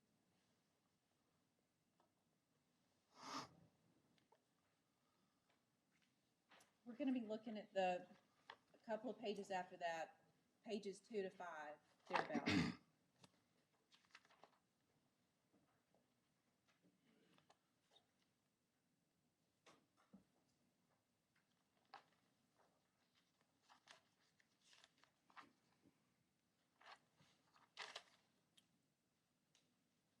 Page 2, the table of contents. Pages 2 through 5. I would refer to this as your opening section. Okay. Those pages. In your opening section, you begin by stating that Mr. Berg did not have a complete understanding of the documentation provided to support the SLR. Is that right? That's correct. And in the next Q&A there, you go on to explain your answer, right? Yes. And there, you discuss several documents to explain your reasons for suggesting that Mr. Berg did not fully understand the documents presented to the commission, correct? One moment.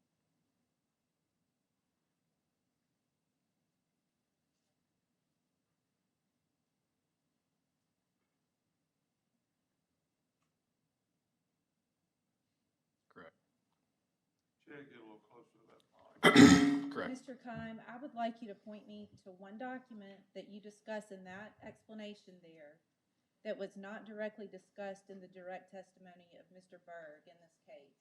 And his testimony is, I think, over there. Do you have it in a notebook? I don't have it with me.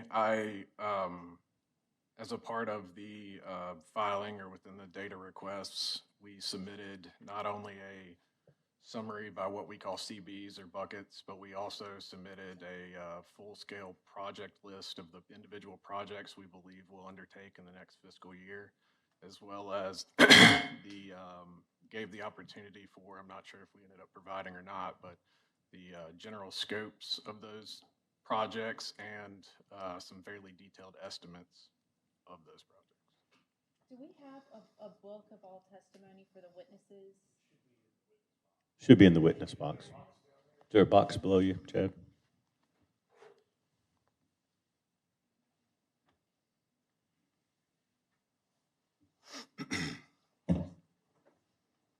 Could you please turn to Mr. Berg's direct testimony?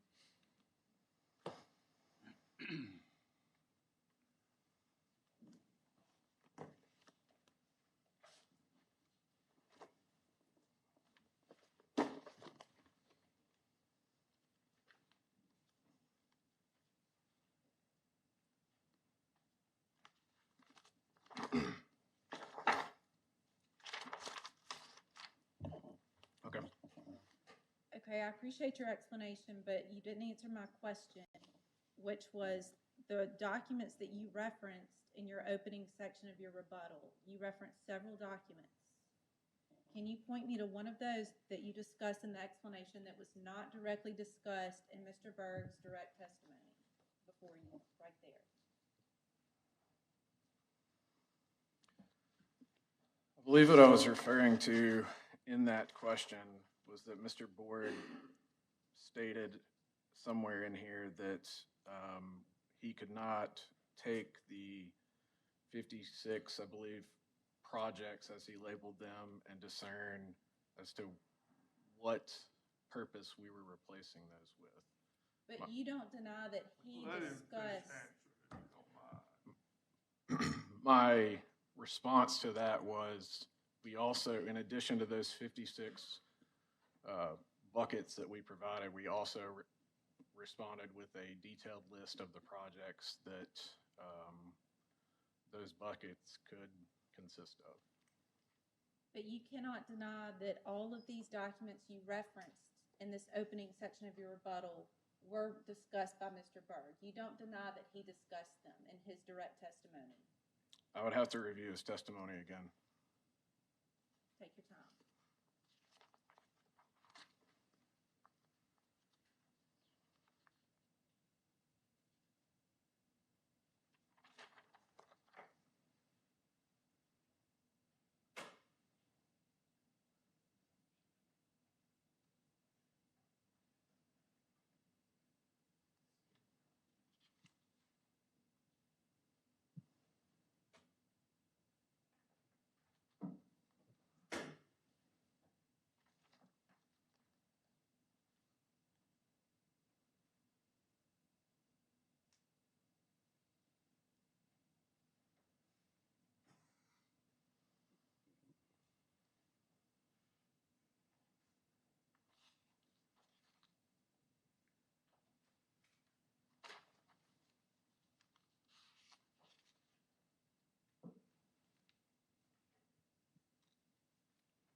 point me to that section, that'd be great, so we could speed this up, but.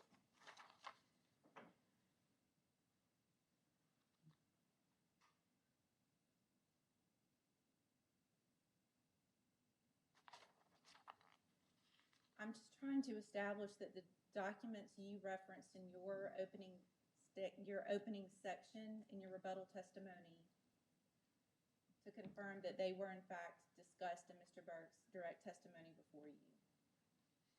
Do you have any reason to deny that they were discussed by Mr. Berg? To my recollection, and once again, if you could point me to it, I would be able to do this better, but to my recollection, as we interpreted Mr. Borg's testimony, it seemed that he was referring to 56 projects and not necessarily the almost 400 projects that we submitted. So what we were trying to do is clarify that there was another level within what we have submitted to be reviewed. Okay, let me Stay help close you. to that microphone. If we go to Mr. Berg direct, Get closer, don't break it. Yeah. It's this room every time I come here. There we go.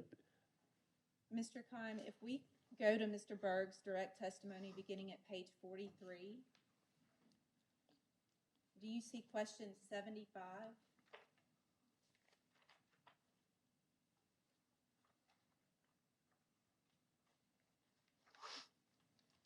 Yes, What support for the capital spending does the SIP provide? Do you see that question? yes, And Mr. Berg goes all through the document support if you turn through that section of his testimony, correct?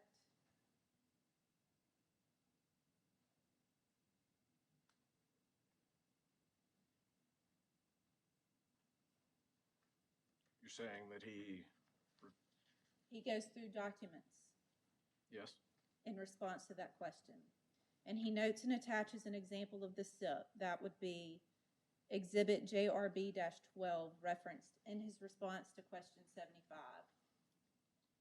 And will you please look at question 76? Mr. Berg discusses the itemized capital budget submitted in response to question 76. Is that right?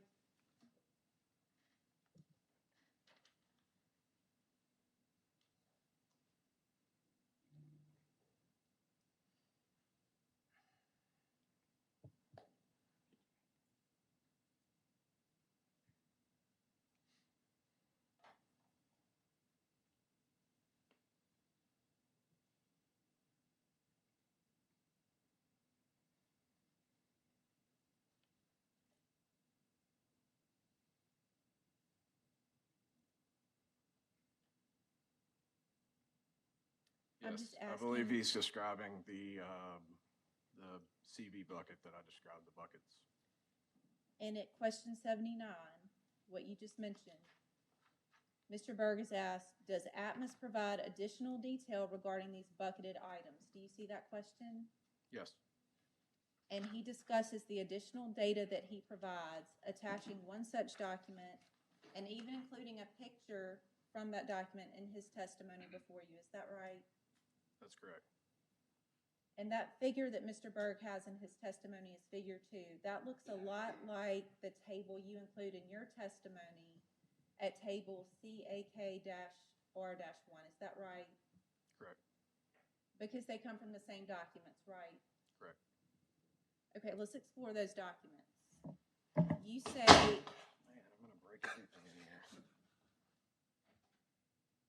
you say on page 3 of your rebuttal testimony that in response to staff data request 6-32, Atmos provided 396 files. Is that right? I believe that's correct. Yes. Mr. Keim, I printed all of those files and organized them with tabs, labeling each document. I'm going to provide that to you now.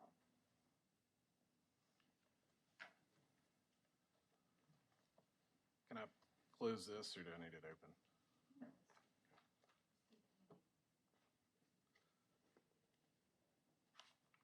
No promises not to break, whatever you hand me.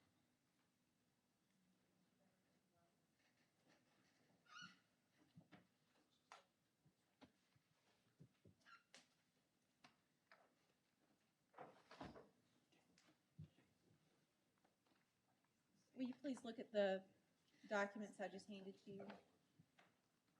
The specific to a project? Just take a look.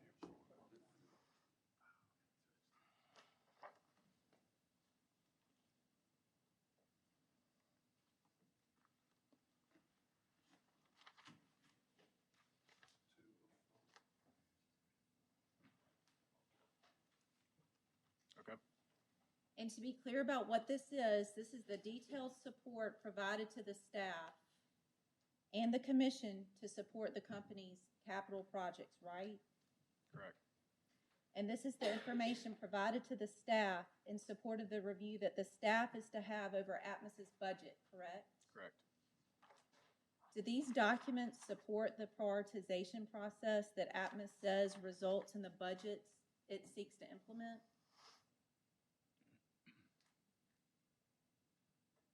They are the projects that we have identified via the process that Mr. Knight's described in the integrity management plan. In addition to other needs such as equipment, vehicles, growth, things of that nature. The ones that we currently know about from that perspective. And then the integrity projects are both identified, as he said, through the modeling process, but also in review of our experts in the field that see this pipe every day. Can you explain the prioritization process in those documents?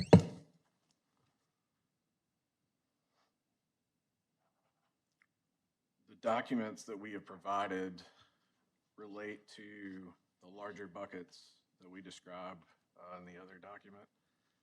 They are a list of projects that we have identified through the method that Mr. Knight's identified.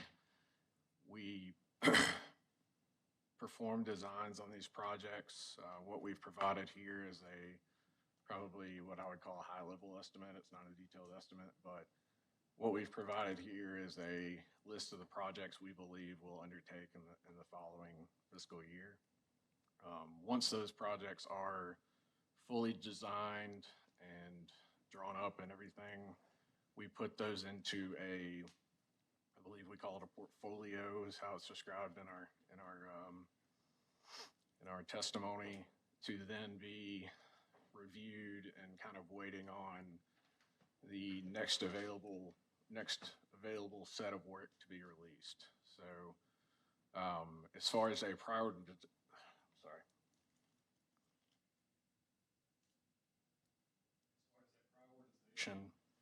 goes, we've identified those as a high-risk area, but we take it a step further once that project is designed to say, okay, we have a list of projects that are ready and designed, permitted, all that. Now, let's review this. What is the highest risk? Have we had a recent leak survey? Anything of that nature that may indicate that one project may be in its current state a higher risk, and therefore address that project as fast as possible.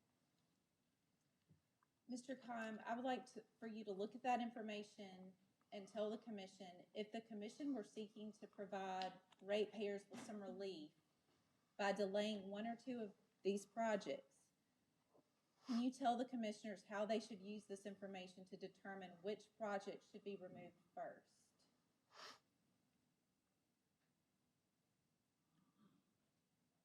As Mr. Knight's described, evaluating the risk of a particular area is very, very challenging.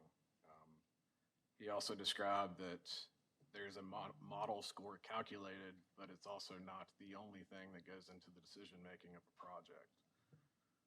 If the commission were to ask for a different value,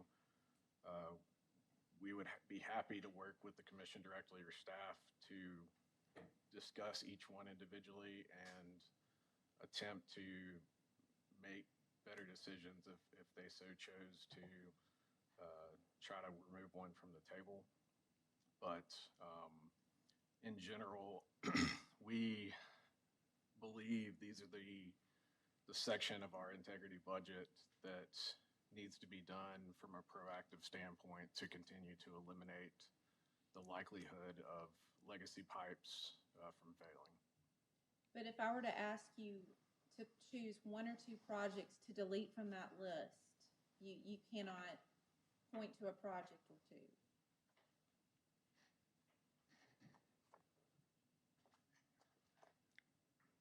Not as I sit here today. I would need to understand more about that particular piece of the system and compare that to the other ones on the list. Can you show the commissioners what in these documents tell them that these were the correct projects to be selected for the $166 million SIP budget instead of some other project or initiative not on that list?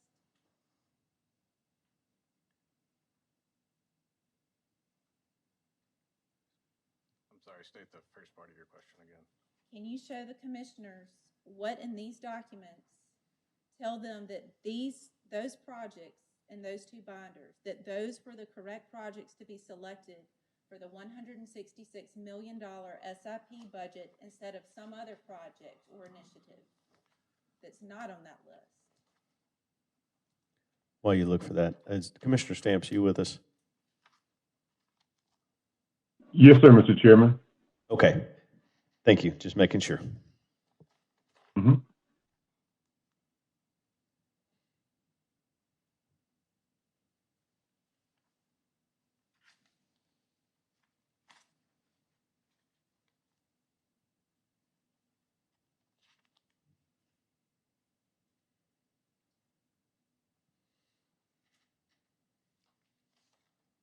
It would be difficult to discern directly what those projects are. However, they are listed by towns, and the descriptions within the CV buckets and CAK2 describe in general the reasoning for selecting those projects.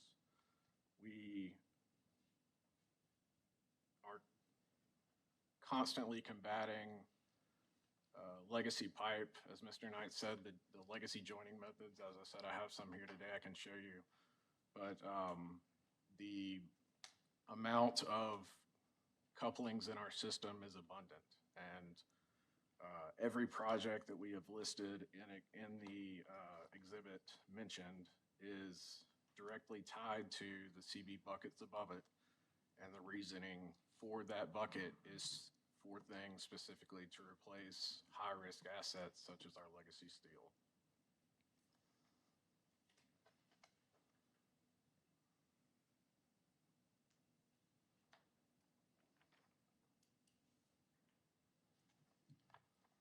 Any other factors as to why those projects were chosen for those binders, other than what you just mentioned? I think you mentioned the locations. We, yes, so we support a statewide system. Jackson is a big part of that, but we also support Tupelo, Lucedale, Natchez. We have an understanding that if we were to sink all $166 million into, say, the city of Jackson, that would genuinely overwhelm city resources, other utilities, things of that nature. So in addition to focusing on high-risk identified areas, which are all over the state, we try to balance that workload amongst Tupelo, amongst Greenville, other areas to both support those other areas. They have needs as well, and we want to make sure that we're giving those the proper attention, but also to balance workload, to balance crew resources, things of that nature. We have crews that work out of the South Haven area. Well, it would cost a lot more if we were to bring those crews down to Jackson or Lucedale, because there would be per diem charges and all those types of things. So we try to balance all those things locationally to make sure that we're giving, we're able to get the best bang for our buck from a resource perspective. Mr. Kruger, let me clarify that. So the question you're asking is there a priority list? Yes. And so there's no listing of projects by priority. They're just all in one bucket. Yeah, that's correct. I mean, every project that we've listed from an integrity standpoint, Commissioner, is a project that we've identified through the DIM process to say it is at high risk. Once that project's designed, it goes into a bucket and says, okay, this is ready. We then take another look at it and say, okay, this was ranked high in January, or, this was ranked 5th in January. Now it's ready and designed. But there's another project that we just spoke to our operations group. They said they found a number of hazardous leaks on that system, and that they're worried something may have changed, whether that pipe had reached an age that where it was just leaking more significantly, where the soil changed. So it's difficult to say this is what we're going to do tomorrow or in 6 months without taking a step back once we have that project in hand and once it's ready, once a construction crew is ready to go. We want to make sure that we're responding to the highest need at that time. An interesting example actually was in Tupelo.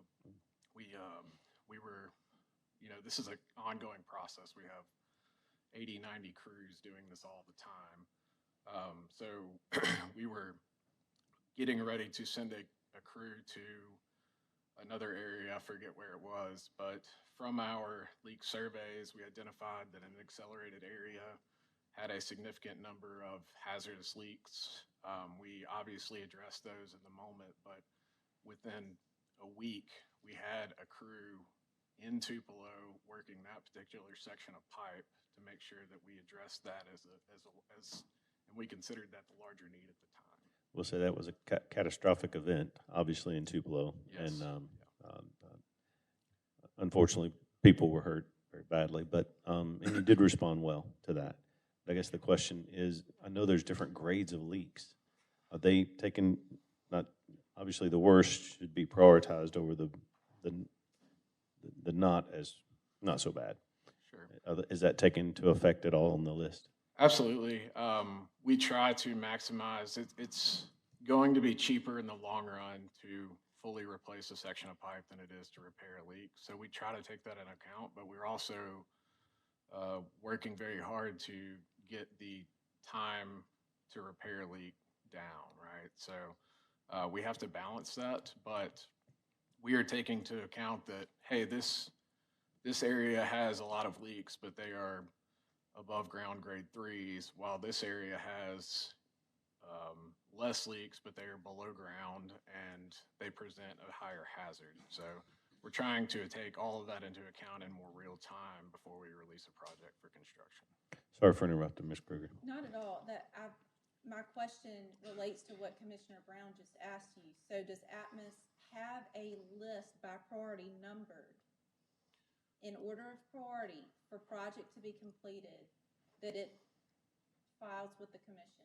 Once we've identified an area as high risk, we make that an accelerated area. That is it stops becoming a 1, 2, 3, 4, 5 because there are so many complexities with designing something in a downtown area is much more difficult than designing it in a rural area.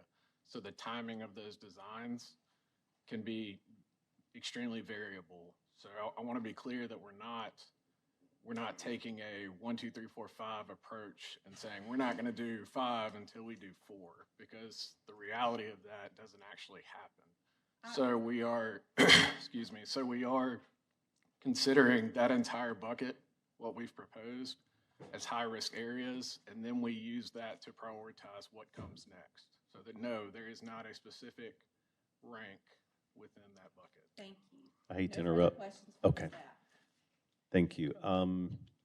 We're at the break. I hate to do that, but we're at a hard break at 12:45. So we will recess until 2:15.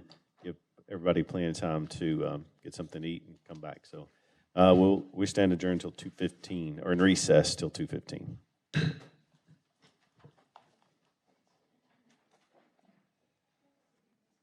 Good job, everyone, today.